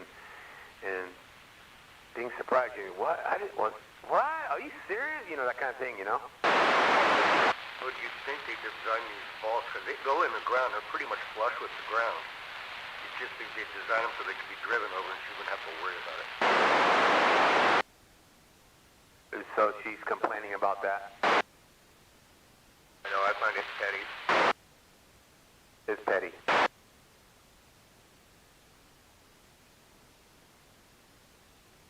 So does that mean you won't get it done? It's just going to be longer than I thought it would be before I get my internet. They're working their way up. They're running the fiber through the tube. But now they got to move that vault. It might be a day or two longer, depending when they ever get around to moving it. Oh, brother. Well, I'm sorry you had to go through that, you know. That probably frustrates you, for sure. And also frustrates me, too, because I don't want you to be in the game, you know. Yeah, Roger. In fact, that reminds me, I'm going to look through my games and see what ones I still have after the move, because I haven't used that Xbox since I moved here 2-3 years ago. Well, when you do find a game, say, hey, just get a pencil and pad and write down every game you got, you know, so that way I can look at my list. Yeah, Roger. Also up here, I don't know if you know along here on the Hood Canal, there's that CD store, DVD and whatnot. I think they've got games in there too, so I can probably find the used, you know. It's right down there by the power company up here along the canal. Oh, cool. That's good. That's good to know. Let me know when you go there and stuff, and I'll tell you what games to get. Yeah, we'll do. Definitely. We ought to exchange numbers, so that way we just do the text thing. I told you. Oh, that's right, we did. I'm drawing a blank. I don't talk to you that often. Yeah, don't get too excited, man. No hurry. Jeez, no hurry, man. You know, so let me know when you go do that. But take your time on it, because apparently that fiber optic to your house is going to take a little while longer than usual. So, you know, be patient, man. I know you're in a hurry. You need to just relax, you know. Well, it's been 21 years. I think I can wait a little longer. Good.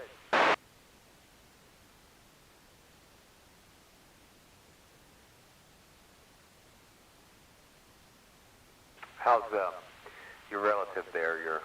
Was it your mom? Yeah. She's slowly, well, she's feeble, but yeah, she's starting to get dementia. I think she woke me up the other night at like 1:30 in the morning and was ready to go to breakfast, and I'm like, we're not going anywhere for breakfast at this time in the morning. Oh, wow. Yeah.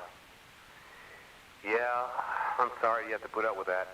You know, it is what it is. And, you know, all you can do is love her, man. That's all you can do. Oh, yep, you know that.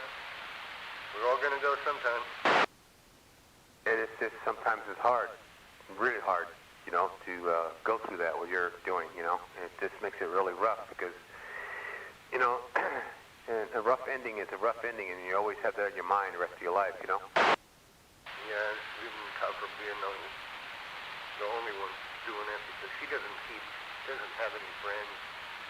And then my two sisters are pieces of shit, so yeah, I'm on my own. Yeah. That's, I told you I got a lot of respect for you for doing that because, you know, not everybody can do that. And all I can say is, man, is I feel for you, you know.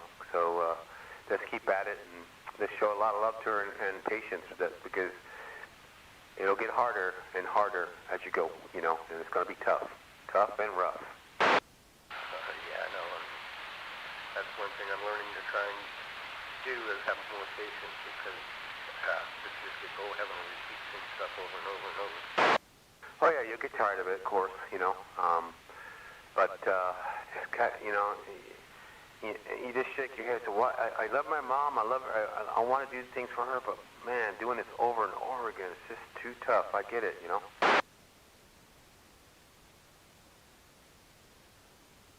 Well, her mom went basically the same way, but a lot younger age. And the last time I saw her, my grandmother went for a walk, and she's like, "So how's Hank been doing?" I said, "Oh, he's doing great. He's fine." He said to say hello. Well, that was her husband who died freaking 12 years earlier that she'd forgotten about. Her had died. Oh, boy. Yeah. You know, yeah. I don't know what her, your mom's condition now is. I mean, I don't know how much time she has left or anything like that, you know. But just hang in there, buddy. You know, do what you can, you know. And you are. I know you are. So doing the best you can, right? Working with what I got. That's all you can do. Yeah. That's too bad. Do you stay in touch with the other siblings at all, or they want nothing to do with you? The youngest one won't have anything to do with us because of a money situation. And when she holds a grudge, she holds a grudge. Then the other one is homeless on the street down in Oregon, and she talks to me from time to time wanting money, but that's about it. Yeah. You know, people make choices in life that they go the wrong way and stuff, so it's all a matter of choices. That's too bad. Yeah, the youngest one quit talking to my father. I was his adopted, like I think I told you this, and then my other ones were natural by my mom and dad, but the youngest one hasn't talked to my dad since she was 16, 17 years old, and she's now, what, she's born in 75, 40-something, 43. Really? Wow. I get it, though. Wow. Now, our situation's been going on for about 4 years now. Wow. But things just got worse where you couldn't work anymore, right? Well, I gave up my job at Boeing and sold my house and moved over here to be the one to take care of Mom. So I was making really good kick-out money, too. At Boeing, yeah. Absolutely, yeah, I get it. You know, you got something going, but man, you know, you made a sacrifice, man, and that I don't hold you, you know. Yeah, it's a sacrifice to your mother. I mean, she took care of you as a baby, but you know, I mean, yeah, that I understand. I respect what decision you make, man, and I don't hold you, you know, I'm not against you for the decision you made. To me, it was a good one, Roger. Yeah, Roger. Plus, I was finding when I was over there working and whatnot, I was working so many hours and this and that, but every time I had a free time, I had to drive over here, so I was just like, you know what, this ain't worth it. I'm sick of the freaking big shitty anyway. So I just, yep, you need it. So I did it. Wow. Do you get any kind of money for taking care of her from the county at all? Yeah, she's got enough income that we, yeah, we're fine. Good. I'm glad to hear that. Plus, we own both these. Well, now they're both my cars, but I own my truck, free and clear. The car's free and clear. The house is free and clear. It's just property tax and HOA dues every year, and then basic utilities. And the insurance in the house, right? Yeah, that too. Yeah, you forgot that. And then if you didn't have it, I would give you the what 4, and the what 5, and the what 6, and the what 7 for not having insurance on the house, right? Oh, hell yeah. It's like $203 every 2 months. But there's only one insurance company out there that'll insure manufactured double wide. Oh, yeah. That makes it really hard. Put here back in the late 70s, I believe, 75, 77, somewhere around there. And she bought it back in 2000, 2001. Ooh. 2001. Wow, it got old. Yeah, it's got some years on it. But I do what I can to keep it up to date, keep everything clean. We redid floors, it's all the usual maintenance shit, painting it. Yeah, I'm curious, how much did she pay for that place? I'm just curious, because I bought one in 2001 too, and I just want to know how much she paid for hers. Well, I want to say, her and her husband at the time, I think they paid just a lot. And it's a good-sized corner lot. Around, I want to say 68 to 70 maybe. Ouch! That's kind of spendy back then, you know? Oh, he had the money and so did she. So it was like, it was going to be their retirement place. So they went for it. Now it's valued at around 105 or 108, according to the assessor. Well, that's cool. Yeah, the one I got, 4-bedroom, big one. Had the big kitchen, big all this stuff, and fancy bathroom, all that kind of stuff. That thing was about a year old when I bought it, and ex-military people lived in it, 2 of them, and I found some bullet holes in the inside of it. Yeah. So I bought that, there, and for $45,000 back in 2001. I tell you, man, I had a lot of stuff there.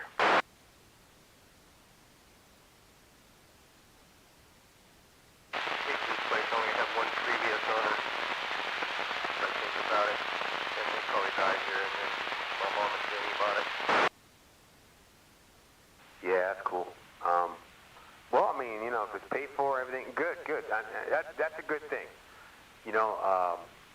And that everything's paid for. You just have to worry about insurance and the HMO, whatever you want to say there. All this other stuff that needs to be done, and I don't know if you pay the taxes on it or not, whatever, But yeah, that's the way to go right there, man. It makes it a lot easier to live there, Property taxes around $905 a year, and HOA is about $860, $870, and then after that is of course, insurance. Yeah, I don't pay that much on taxes here, and I have a house, stick house, 3-bedroom and stuff, so on acreage, and no, not even close.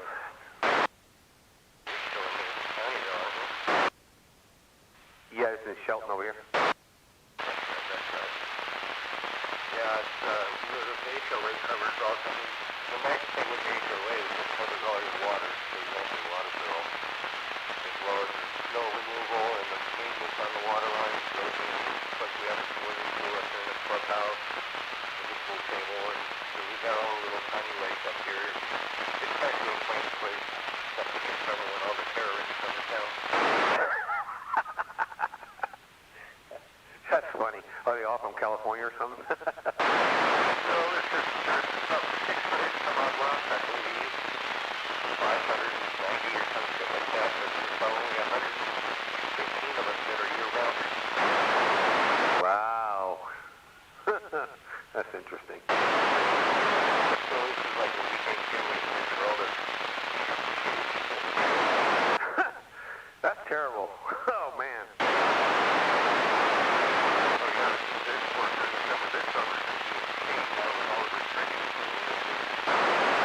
Uh-oh, you gotta watch out.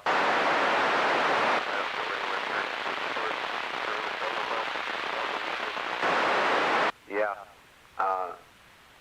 The middle of the week is better.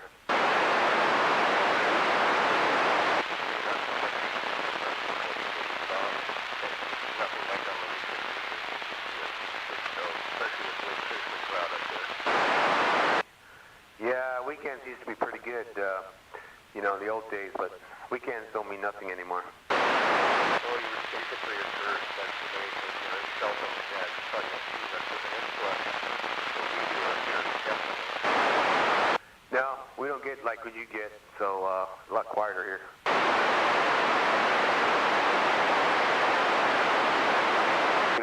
traffic you get over there either.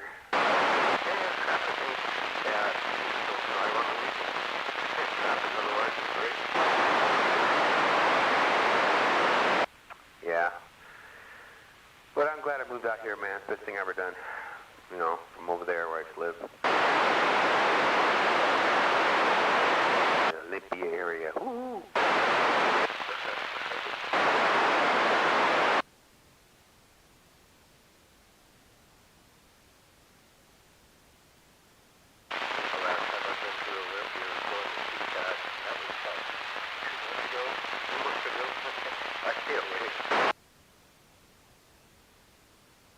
Yeah, I would.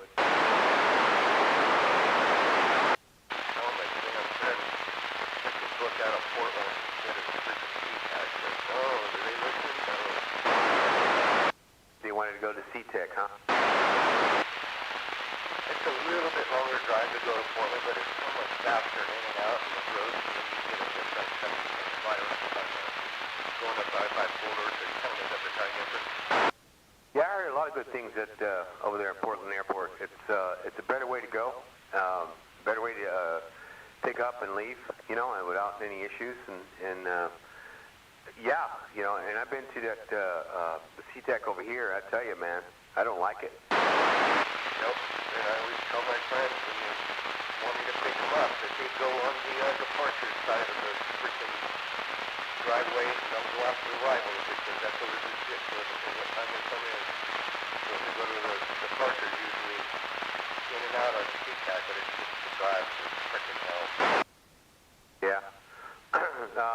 Well, when I went to ch17, I usually wait.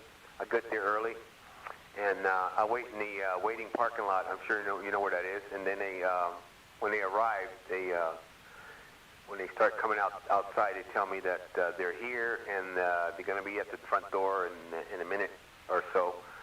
Once they get their luggage and stuff, so that's when I get ready to drive up there and pick them up real quick. Right, yeah.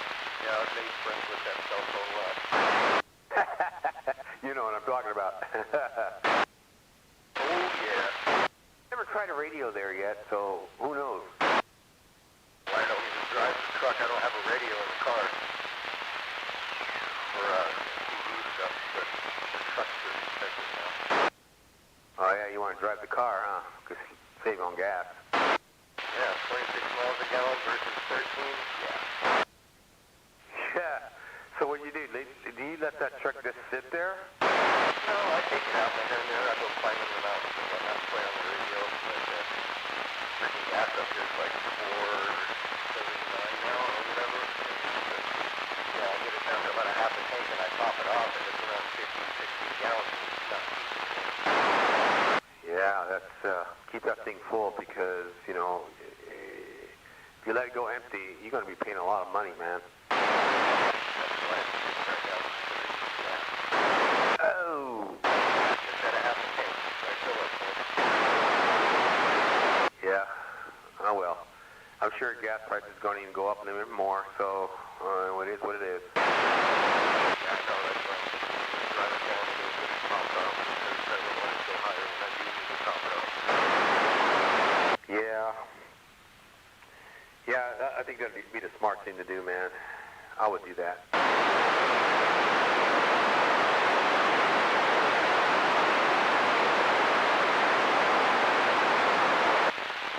Thought it was hard to coming down a little bit, but summer driving, everybody should be up on the road, so everybody puts it in and jack it up more. Oh, absolutely. Summertime, yeah, for the tourists. Yeah, the tourists, they jack the prices up all the time. Yeah,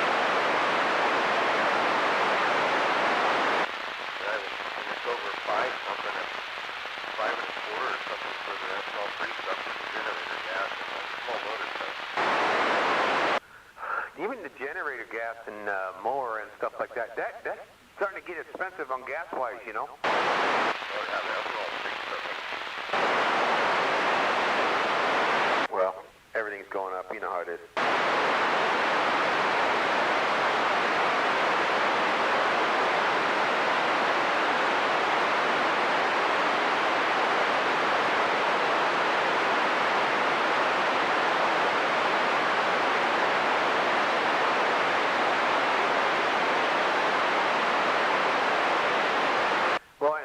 I gotta go. Nice talking to you, though. Good conversation. And I'm glad you're doing what you're doing, man. Just hang in there and be patient with those people putting your fiber optic in. You'll get it eventually, you know. It's not going to be long. It's just little technicalities and stuff, so it is what it is. So, okay? We'll catch you later. Yeah, we're good. We'll try to later more. So we're out. Okay, catch you later, man. 157, clear.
So what's really going on out here?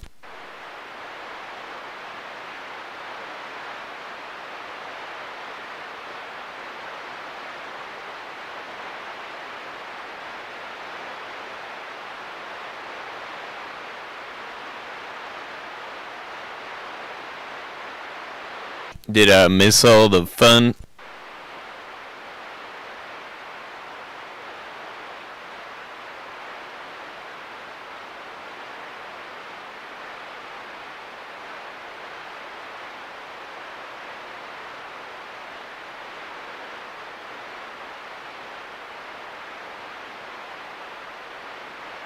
Must have.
That's weird.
I think it's time for a doobie.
A gnarly one, huh? Yeah. Did they clear some brush?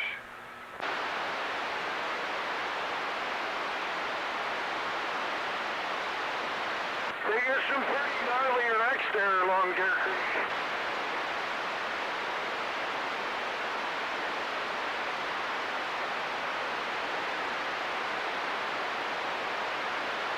You all done wasting bullets? Yeah, now I'm wasting gas. Looking for a good camping spot.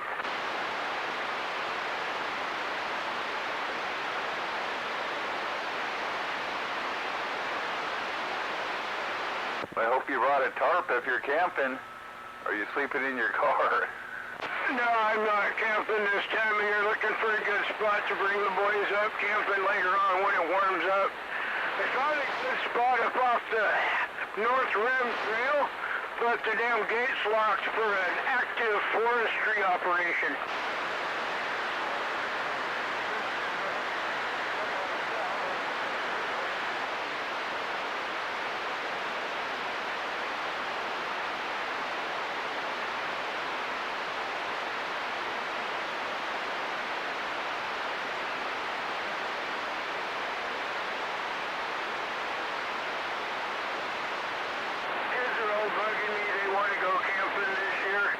Camping fees are so goddamn expensive.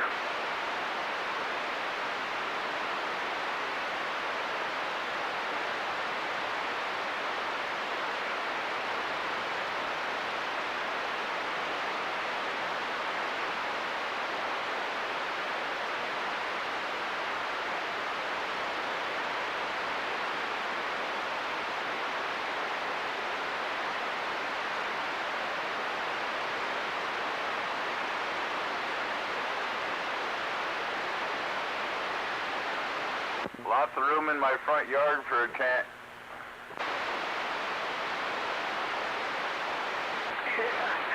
Yeah, I don't think they'd be much into that. But if I can find a good spot up here at Capitol Forest, somewhere they won't know the difference. There's no camping in Capitol Forest. Yeah, tell that to all the people that camp up here. Well, I know for a fact that you can't camp in Capitol Forest unless you're at a designated camping spot. Run by the state. Yeah, well, come up here in about a month and a half. Come up here on 83 this weekend and try to see that. I did. I just got done telling you. Hey, you're listening to the voice of experience, man. I know all about it. And I know all about the fine that you're going to get if you take them. Take them to a designated spot at Capitol Forest. How much is the fine? My fine was $300. Roger? Yeah, well, currently there's no one to enforce it. And you come up here during the summer. They'll make him turn on the freaking guy. Ticket after ticket after ticket. Every white spot in the road's got somebody camping in it. Every landing, every white spot. No, there's not.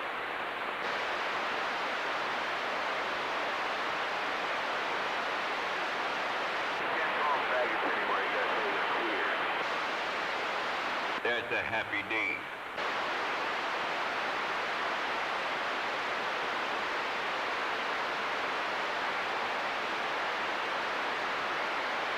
And currently, there's, well, no one to enforce that. Right up in Yeah, 10 for the LGBTQ. your ticket, and if you have a fire too, oh, guess what? There's $1,000 ticket. No, only if they've got a burn ban in effect, but no. And there's currently no one to enforce that working for the DNR. There is no, and I repeat, no open fire at Capitol Peak, and that's anywhere. Don't do it. You'd be making a huge ass mistake. Trust me, I know. Well, I do it all. I can't hear you very good. You're down in the mud. Yeah, well, you just haven't been, they just haven't found you out yet. That's all I'm going to tell you. But you don't want to have no fire. Oh my God. They'd wring your neck for that. You got good ears. $300. Fire? Oh, my God, he's going to jail.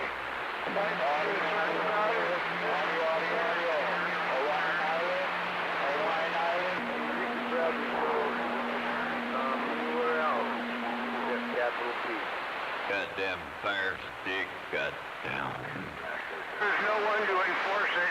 Now, if a truck driver didn't have his ears on, he'd look a little fun. How do you know? Because I up here all the time, and I never see anybody up here. If you go, if there's a clerk that has firewood permits on it, every once in a while you'll see DNR up here watching and checking the firewood permits, but there's no one, no enforcement up there to enforce it. And I'm up there all the time, and I never see them. So much so that, well, I don't even bother to buy there was a pass thing you're supposed to have. I'll think of it here in a minute.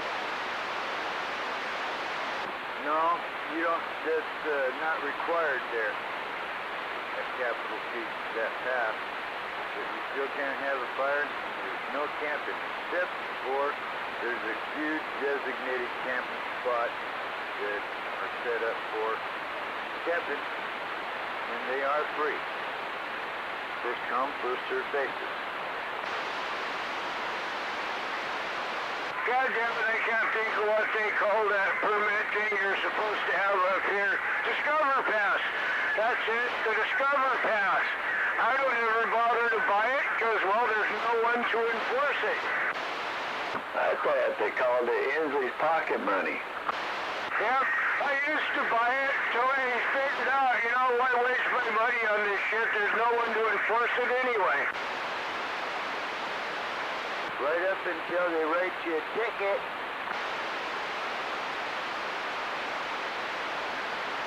Yep, in the 15 years I've lived over here and the thousands of trips I've made up here, I've seen DNR up here 4 times, I'm going to say, maybe 4 times.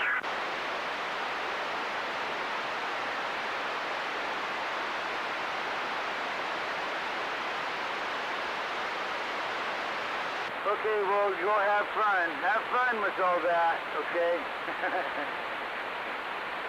Burn down the forest and have fun with that, okay? I do, and thank you for your permission. This time of year, I wouldn't worry at all about having a fire. Here in a couple of months when it gets dry, yeah, I'd be a little more concerned about having a fire. When they have the sign down at the bottom of the hill that says no open fires, yeah, I'd be a little more concerned about it then.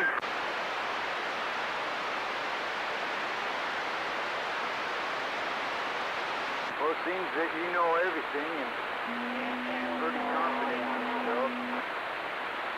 Have a good time. Well, if I know everything, why are you arguing with me? And, well, thank you for your permission. I'm not giving you permission. I'm just saying have fun with all that. Bullshit! I see a cop. He's trying to write me a ticket. I'm going to tell him you gave me permission. Okay, go ahead. And tell that to the judge, too, when you step in front of him, okay? Especially when it comes to the open fire thing. I know all about it.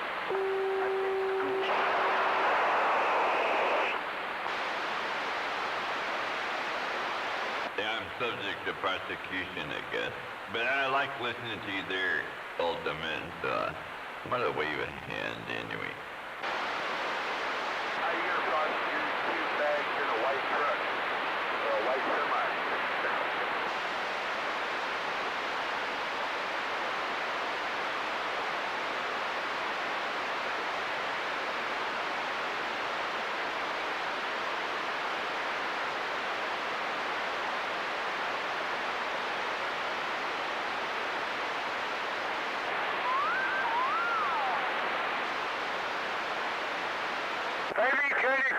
us what year was it you got that ticket? What year?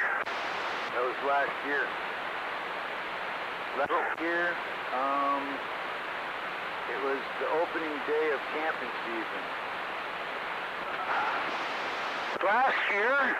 Well, you're almost in China, but not yet. Did I hear him say he's not a racist? Yeah, he said he's not a racist, just those chinks over there in China. So you know, it just happened last year, last summer.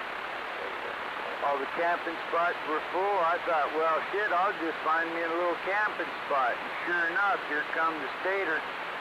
And you don't have to worry about the DNR guys. They don't have tickets booked, but the state patrol runs through there, whether you know it or not. I know you've been up there for years and years and years, and I'm not saying nothing about it. All I'm just telling you is my experience. Last year, big $300 ticket for camping. No fire, just camping. Shit, I was real lucky not to have a fire. The state patrol was up here? That's right. Smells like a shit. Those are state roads. It's a mole. Even if it's dirt. They can't see over the steering wheel.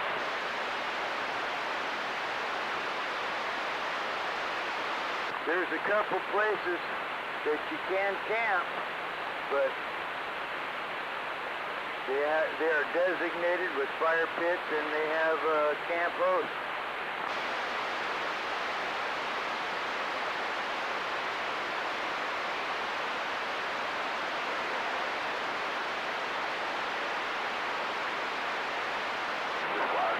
Then you gotta put a rag in the state patrol top tank and tell them, well, you got a fire.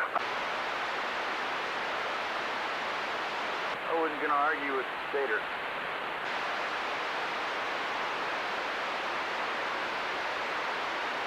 Serious business.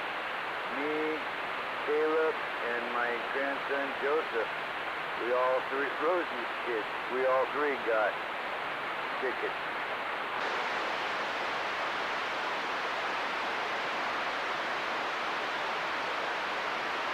Sounds like you pissed the cop off. Could He did already. I was playing stupid, I might have been. But, you know, hey, what it is. You didn't pee on his foot, did you? I'm still sitting here going, wow, the state patrol is on Capitol Forest? I've never seen state patrol up here in all the years I've been coming up here. They probably heard Barefoot was up there. I think they followed him up there.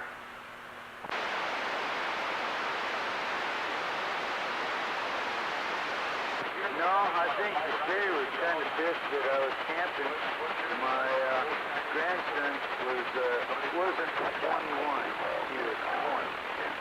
After you, and had a beer.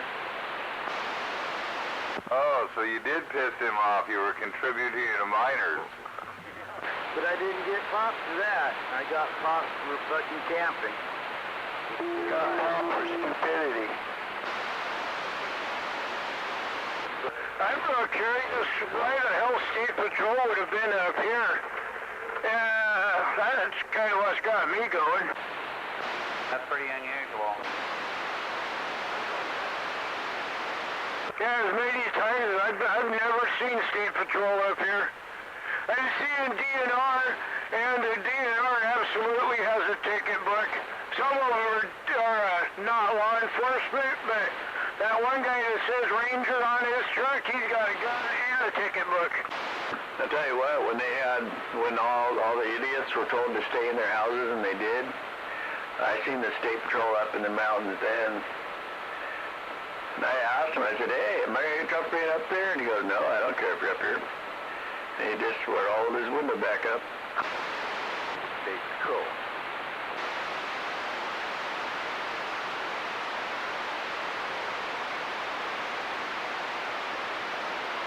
See, I'm not the only one that's seen a state patrol in the woods. You just lucky. That was great, man. All them idiots were staying in their houses. I had the mountains all to myself.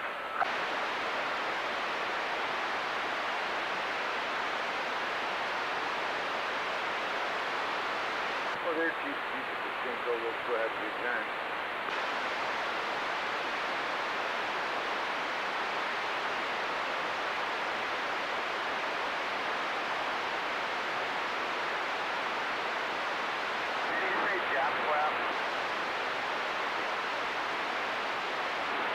Is that barefoot out there running around looking for a camping spot in the woods? No, that's Mountain Man. Oh, okay. Yeah, well, mountain man, don't do it. There's other places that you can do that, though. Not Capitol Forest, though.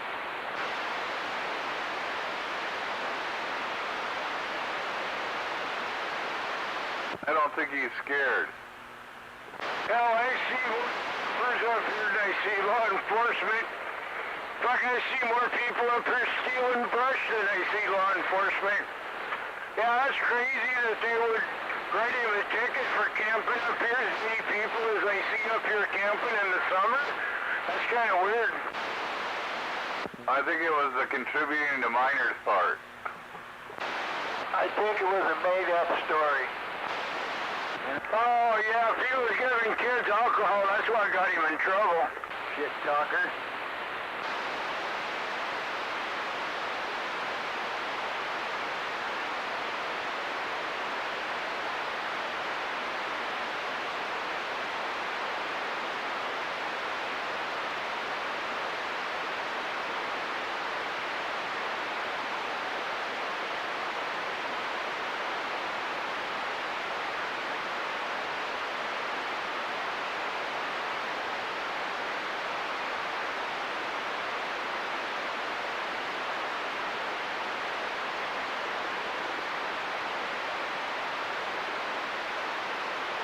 Next time you see Rose, you can ask her. Is it? She'll tell you.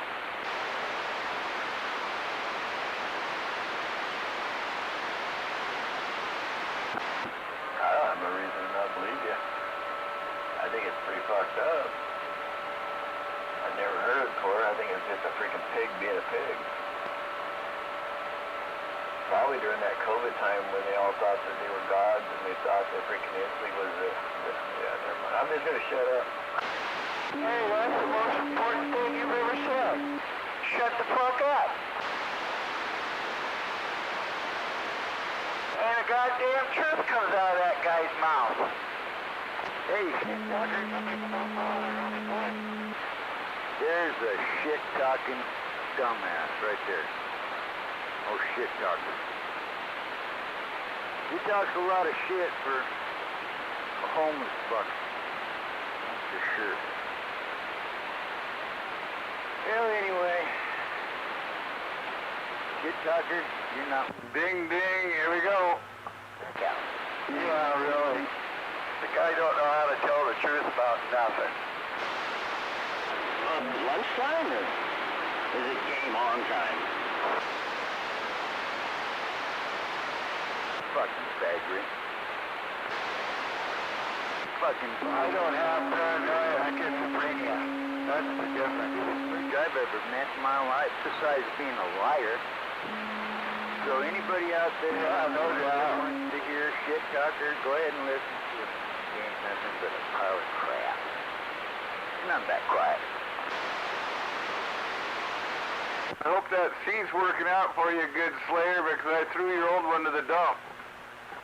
Oh, I was gonna do that. It's working out for him. Good, okay. What else do we gotta throw away?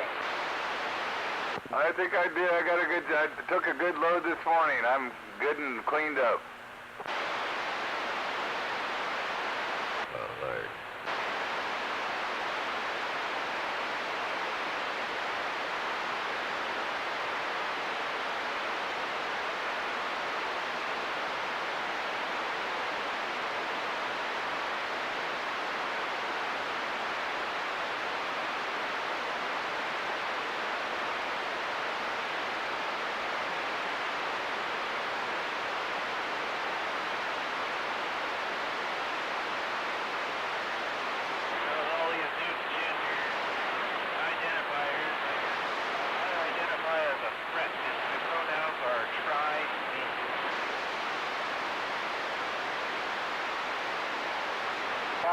could a Camaro with a little short antenna be a threat? Try me.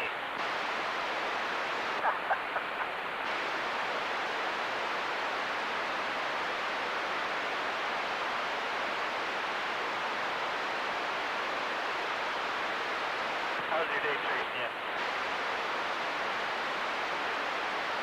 Who, me? Yeah, are you getting enough sun? Oh gosh, yeah, I had to peel down to my t-shirt and get my Ray-Bans out. Yeah, man.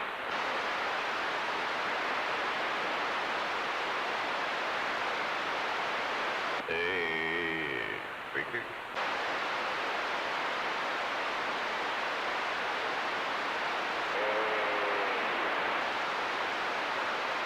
Wing Chun. It must be Wing Chun, goddamn.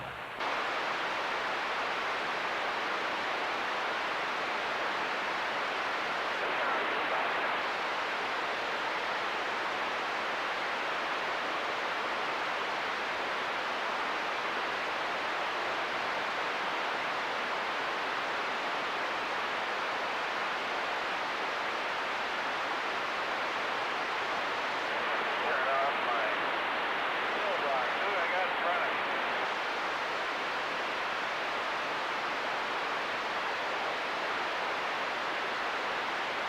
Must not have his ears on.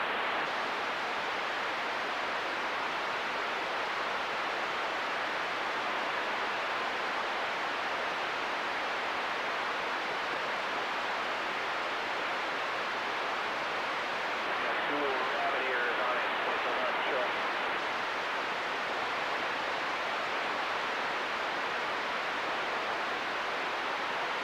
Are they coilies? He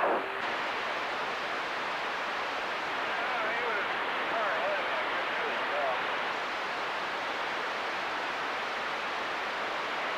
Silver. Yeah. Yeah, he's got them antennas right next to each other. They ain't doing no good, but they... I don't know if he even got a CB in his truck right now. Yeah, that's I told him, I said, you know, those aren't really doing dual phase that close together. He works at the gas pumps over here at Fred Meyer's. He's a young guy, he don't know much yet.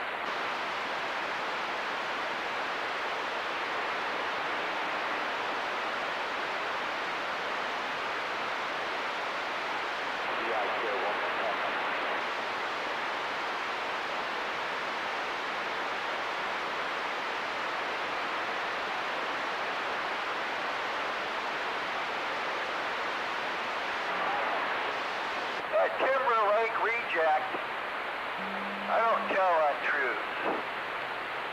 Neither one of you fuckheads are gonna get it.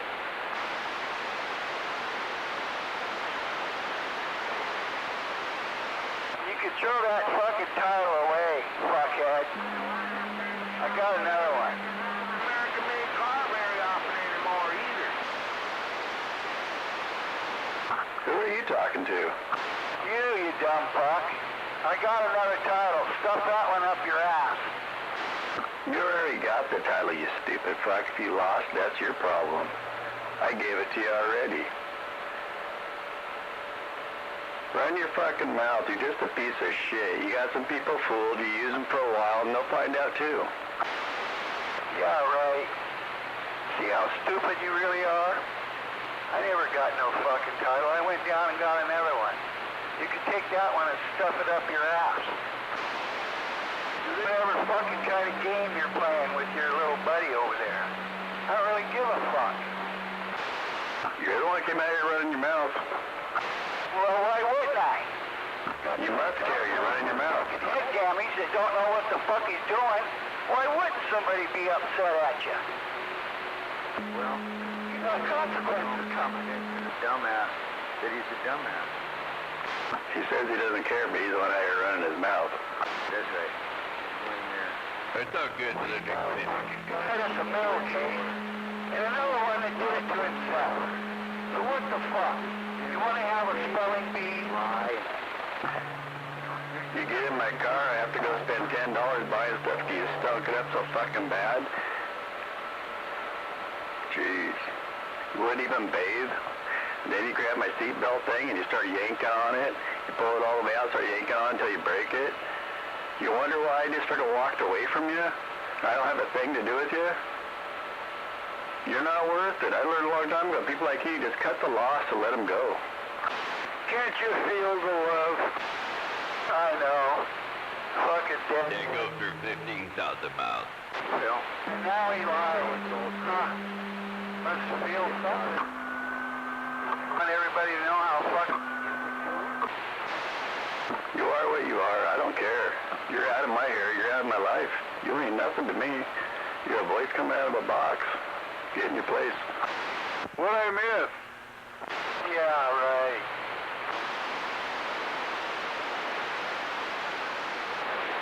The only fucking reason why you ever even go over there is to try to get a piece of ass.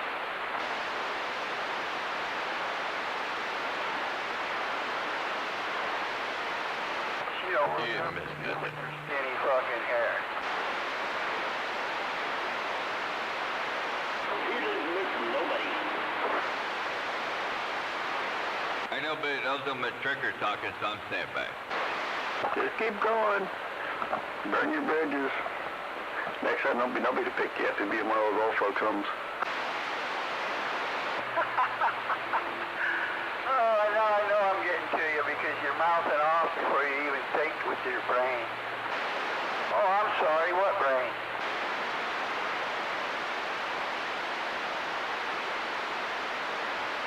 You don't want everybody to know what kind of asshole you are?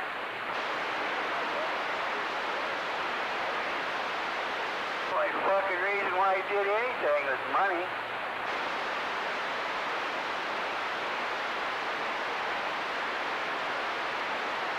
Just got down on a rope back mountain. We're getting ready to have a group sing along. You know, what's funny about it, he's not a truck driver either. Like pickup truck or what? He works construction, he does some truck driving, and he does construction, you know, talk about truck drivers. That makes him ultimate. I'm a truck driver, I got a truck.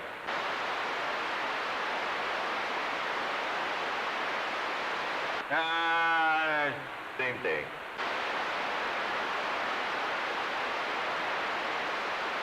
Kilo's telling you all the stuff you're not out. Unless you can park a 60-foot trailer in a 65-foot spot, you're not a truck driver. Well, you just said ultimate truck driver, you're not a truck driver. I'm getting my popcorn out. He's not. Get the popcorn.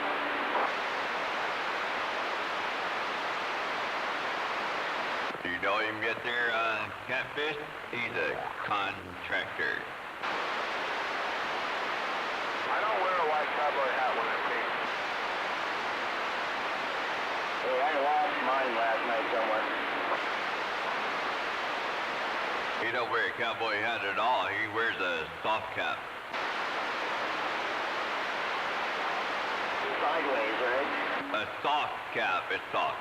He wears a spray sock on his wiener.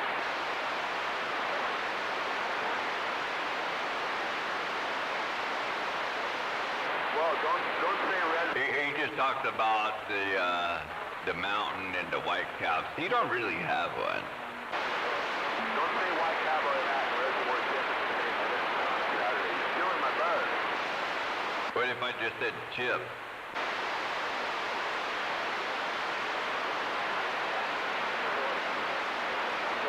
And two men riding on the same motorcycle with the assless chaps.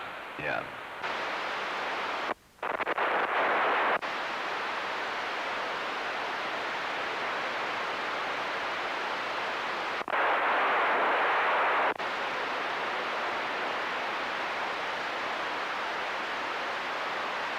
You know, I wouldn't call Catfish funny, but he is pretty funny sometimes. Man, it sounds like I'm missing some fun.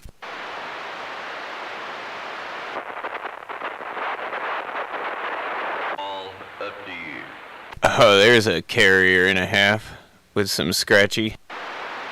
Major scratchy. Are you trying to use the broken microphone again, Dave?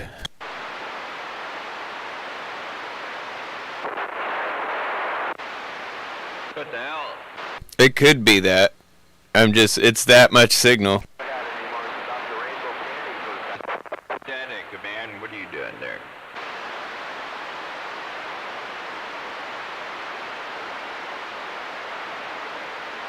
Well, if that's you, Lacey Dave, go back to the D104. Guess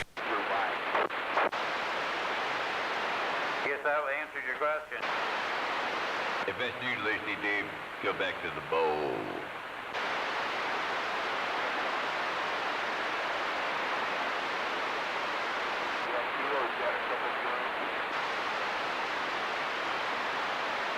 In my memoir.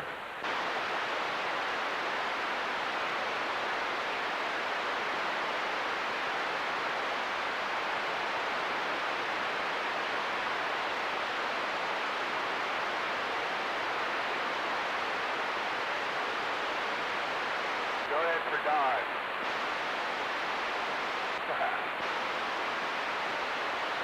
I know he not here to be hitting me about 30 over. Yeah, go for Dodge over here. Well, that scratchy, staticky carrier was definitely hitting me about that. So that's why I was wondering if it might be one of my neighbors.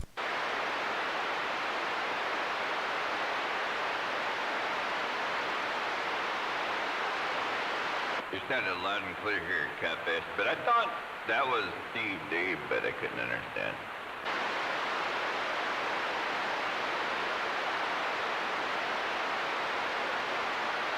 You thought Catfish was Steve Dave? No. How about a 45 kilo? How about at least Steve Dave waving a hand to you there? Waving an afternoon hand to you. Was that other microphone, Dave? Yeah, I went and put a new battery in it, and it still is acting up, so I'm just going to put the new battery in this microphone. This battery's about a year old. It's due. Yeah, that sounds way better. And sounds good over here. That was the scratchiness right before your microphone battery died in that microphone last time. That's why I got suspicious that might have been you. Yeah, it's really weird. I tested the battery that was in it, and it was just deader than hell. And I went over to the store and bought a brand new battery and stuck it in there, and it didn't change a thing.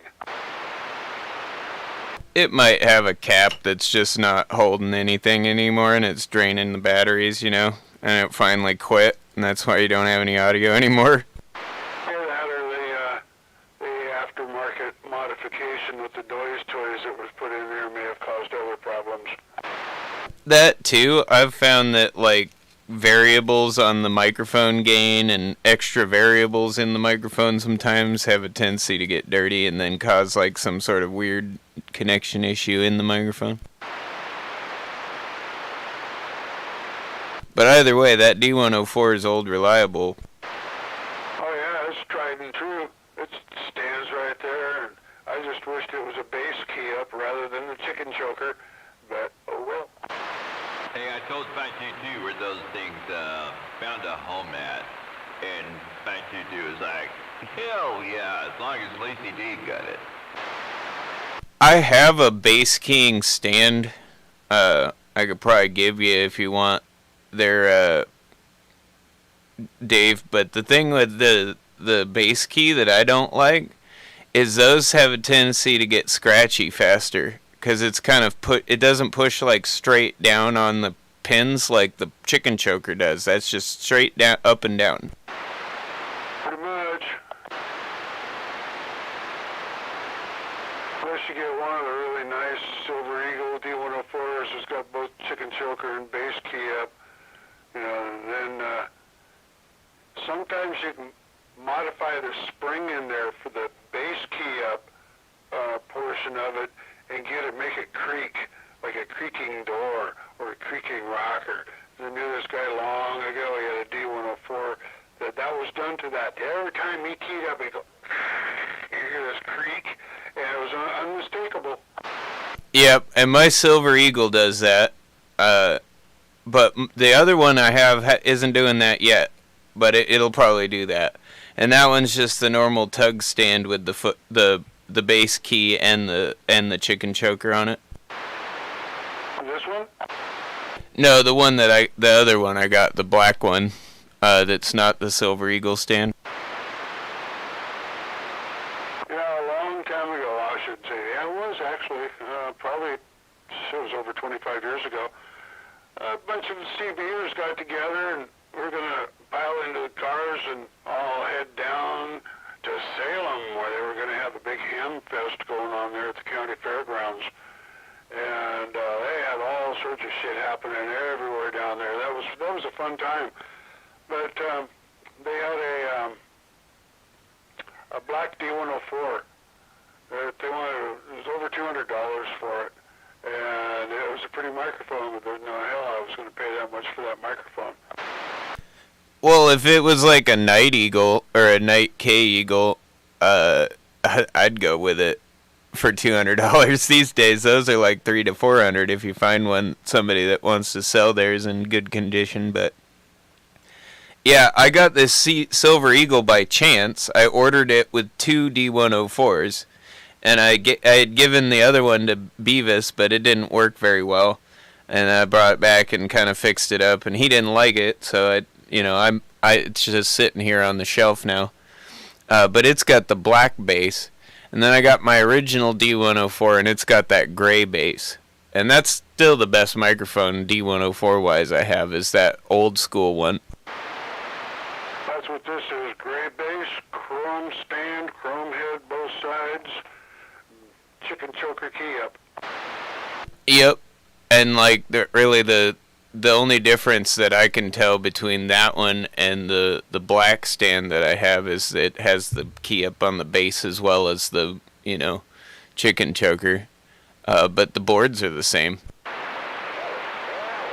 just the housing is all configured a little differently.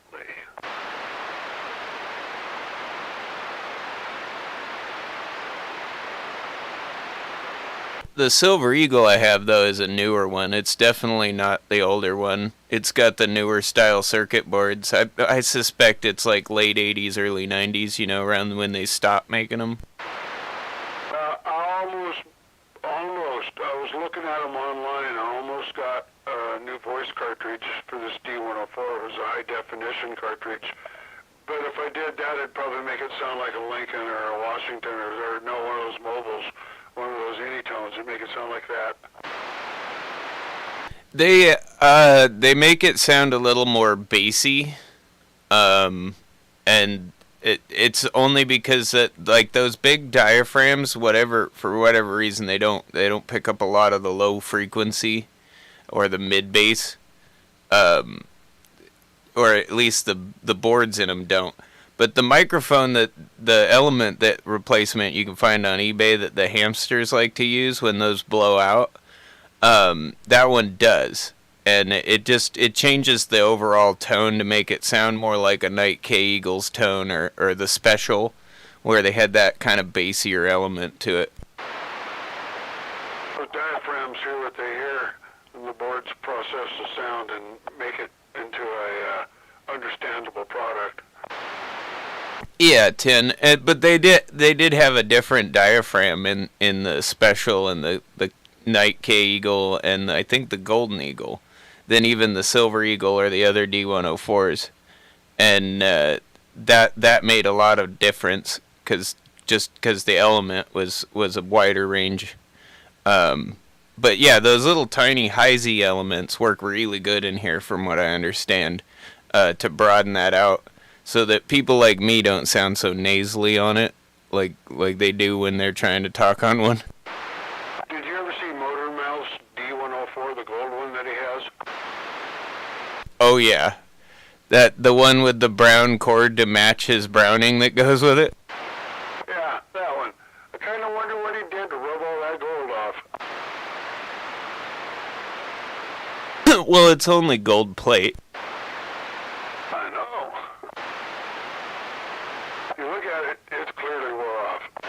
It's why, like, I'm pretty sure this is chrome plate. It doesn't tarnish like silver would. So I'm pretty sure this is a newer Silver Eagle because the head doesn't tarnish. It doesn't rust either, but it's probably because it's chrome plate instead of silver plate. It's probably chrome nickel. Yeah, maybe nickel plated. That could be it. Nickel doesn't tarnish either. And usually you buff up nickel real good and it stays that way. Till you get a fingerprint on it, then you gotta do it again. Yeah, you'll get a fingerprint mark smudge, but... and this one definitely gets those. So it could be nickel. But I know the original ones were silver plate, which is dope because you can... Like, they'll turn black over time, but you can polish that out really easy. Yeah, silver's pretty easy to work with. Used to be, in the day, not today, but back in the day when toothpaste had actual grit in it, you could take that toothpaste and polish silver and it looked like it was brand new. I have these silver polish wipes, and I do it to, like, my grandmother's silver and stuff like that. I've gotten started on polishing it. It takes a little bit longer, but it's like a little cloth, and it's got kind of a dry polish in it, and you know, you literally just sit there and rub on it until it, you know, it's shiny, and it's really, really mild abrasive, and it's perfect. Like, I haven't found anything that hasn't been like totally blackened that it didn't just come right off. I got my wife the silver one and the gold one, cloth cleaners, and they work really well. It's amazing. Yeah, and you can let the package sit in a drawer forever and pull another one out and polish everything up with it. I found that the silver ones work really good on brass too. It won't take the finish off like a lot of silver polishes do. Well, you know, there's only a couple things that work on brass, and that's brasso, and sometimes 4-aught steel wool, and a stack of rags. A lot of time and a lot of strength. I should amend that. It works really good on polished brass, but not just rough brass. It's kind of harder to polish with that. That you might need the steel wool.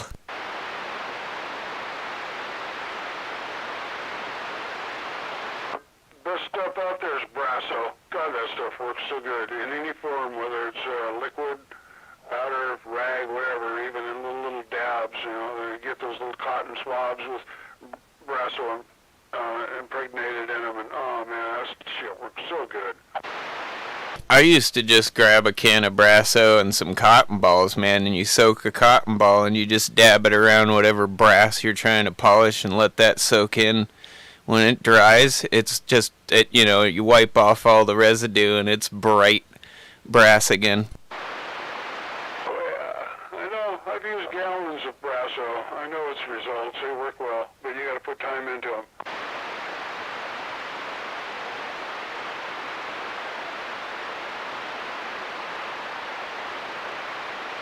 I think I got 2 cans of brasso right now, along with a can. I think I might have a can of military issue brasso. And it's the same shit in a different can. Exactly the same stuff, no difference. Just different on the outside of the can. I had an old school Olds brass trombone, and I literally, because it was so bad, it was my grandmother's actually. I took a big huge plastic tote and like bought a gallon of that stuff, and I just kind of like bathed it in it, all the parts, brass parts and everything like that. and it brought it back to life, man. Like all of it just dissolved away to the point where like a microfiber cloth and a wipe down was all that was left.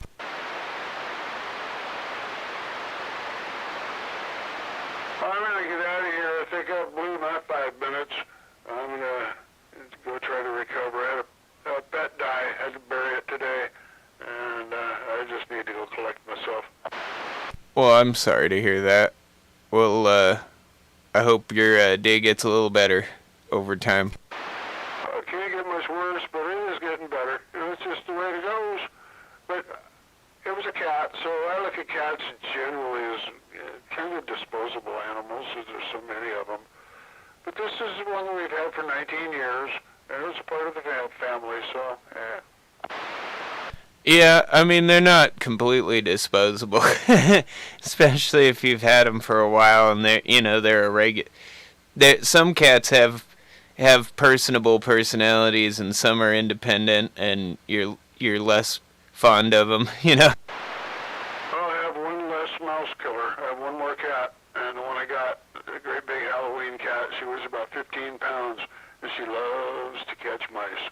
And she proves that cats are psychotic.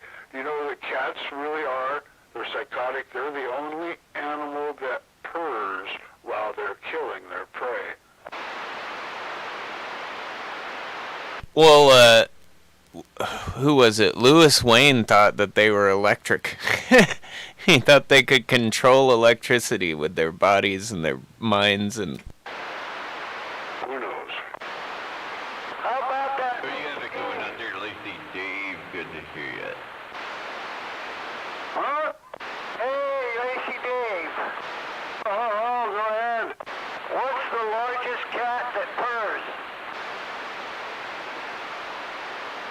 Tell me. Cougars. Oh, I know a couple cougars. Yeah, they purr, don't you, when you rub their bellies?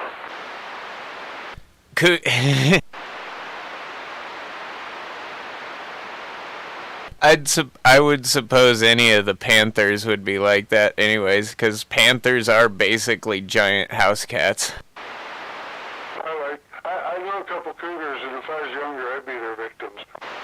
Like the little house cats that we enjoy, like most of them are the most close relation to a big cat would be the panthers. They're mountain lions.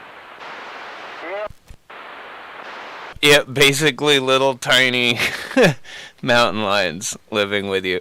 Yeah, they're all pumas, right? So mountain lion, puma, whatever.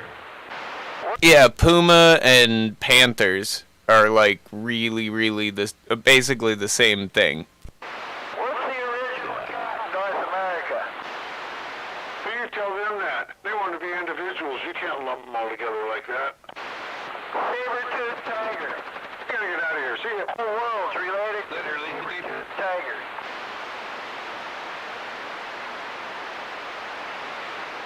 I'm gonna put that damn battery in this microphone, and I'll be back later. But they do have a little bit of tiger in them too, because that's I think where the psycho comes from. Tigers genuinely are psychotic. You know, house cats are the only animals that purr. Cats in general too. They purr while they're killing their prey. They don't purr when they're dying either. Dude, those tigers over there in like Thailand or whatever, on those like reserves where all the monks take care of them and whatnot, every once in a while they eat one of those monks. Like, I mean, it just happens. Well, they don't, like, they're friendly with the monks for like 20 years and then they'll just eat one. Yeah, they kind of look like a big hot dog. It's yeah, that kind of cat. There's also a story like 5 guys fishing in a river, and apparently a tiger ate 2 of them.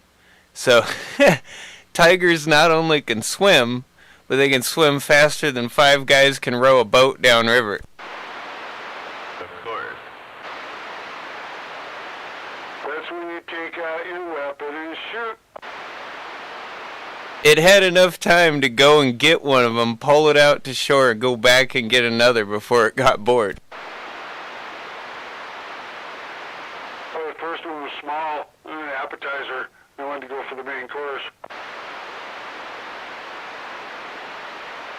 I'm just glad we don't have tigers in North America, and the ones we do are in fences.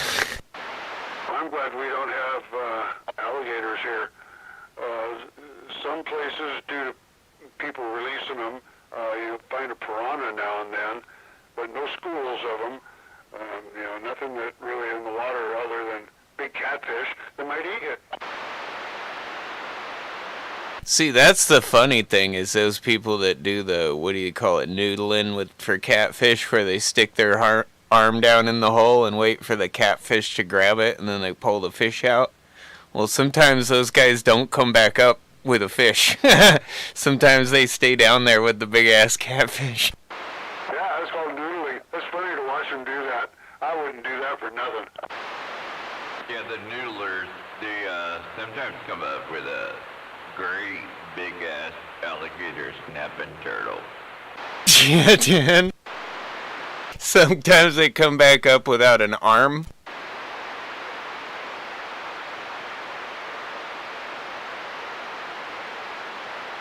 I'm gonna get out of here. I'm gonna go start making my spaghetti sauce, because it'll be ready in a couple hours, and I can make noodles and eat. See ya! Later. You eat too much Chinese noodle, you go home now. But can you imagine getting your arm chomped down on by like a 20-pound channel cat, you know? Not to mention like something that's like 80 pounds, which they can get to. I've done that, that's not bad, but snapping turtle, you probably don't want that one. Oh, hell no. Well, those things can probably bite your arm off if they're big enough. I know they have the crush strength to crush bone. You're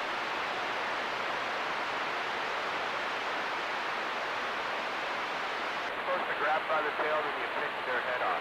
I'll let go. They let go when lightning strikes. No, you do like the turtle guy, and you grab him by the tail and you go, woo!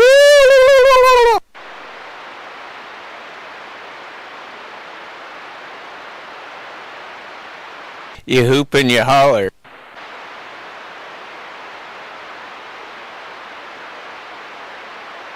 might be quiet down there. It's not quiet nowhere else, though.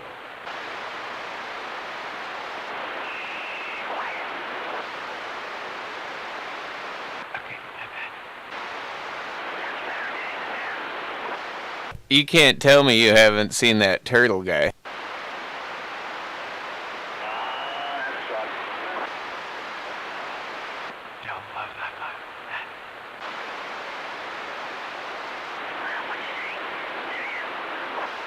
I've heard those snapping turtles are good eating, though. A white cowboy hat. Hey, did you find mine last night or what?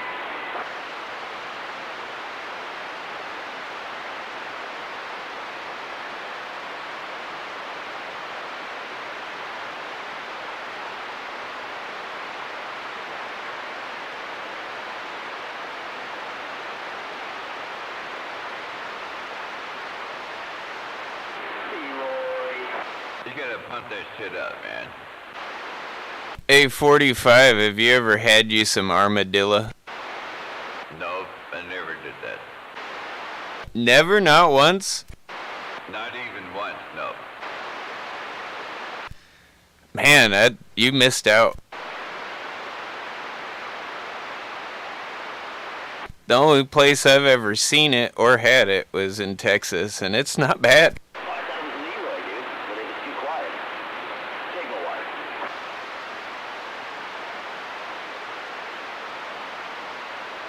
Oh, nice, dude. I wish you would have said something. I got a six-pack for him here.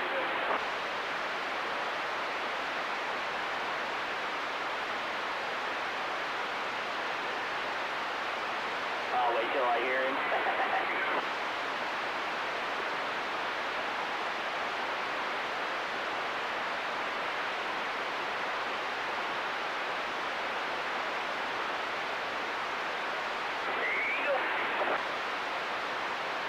Alrighty then. It's time to go on. Who's your expert?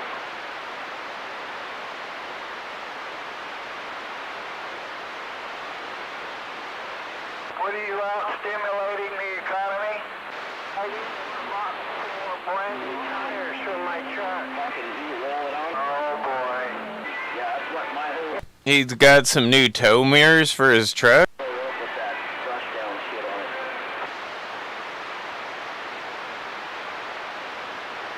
it. I didn't quite catch that. You bought some new stackable tow mirrors for your truck? Yep, that's what we use doing electrical services and shit. It's called roof mat. I guess he can't hear me either. Well, you seem to be a little down in the reseed today. I like that Range Runner, man. You sound much better today than you did yesterday. Well, I'm just running the radio with about 6 watts or so.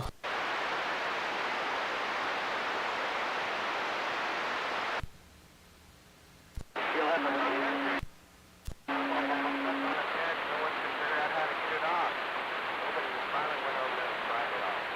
There, we'll turn the carrier up on the radio. How's that sound? Heard him at you at like 2:30 this morning still going on, right?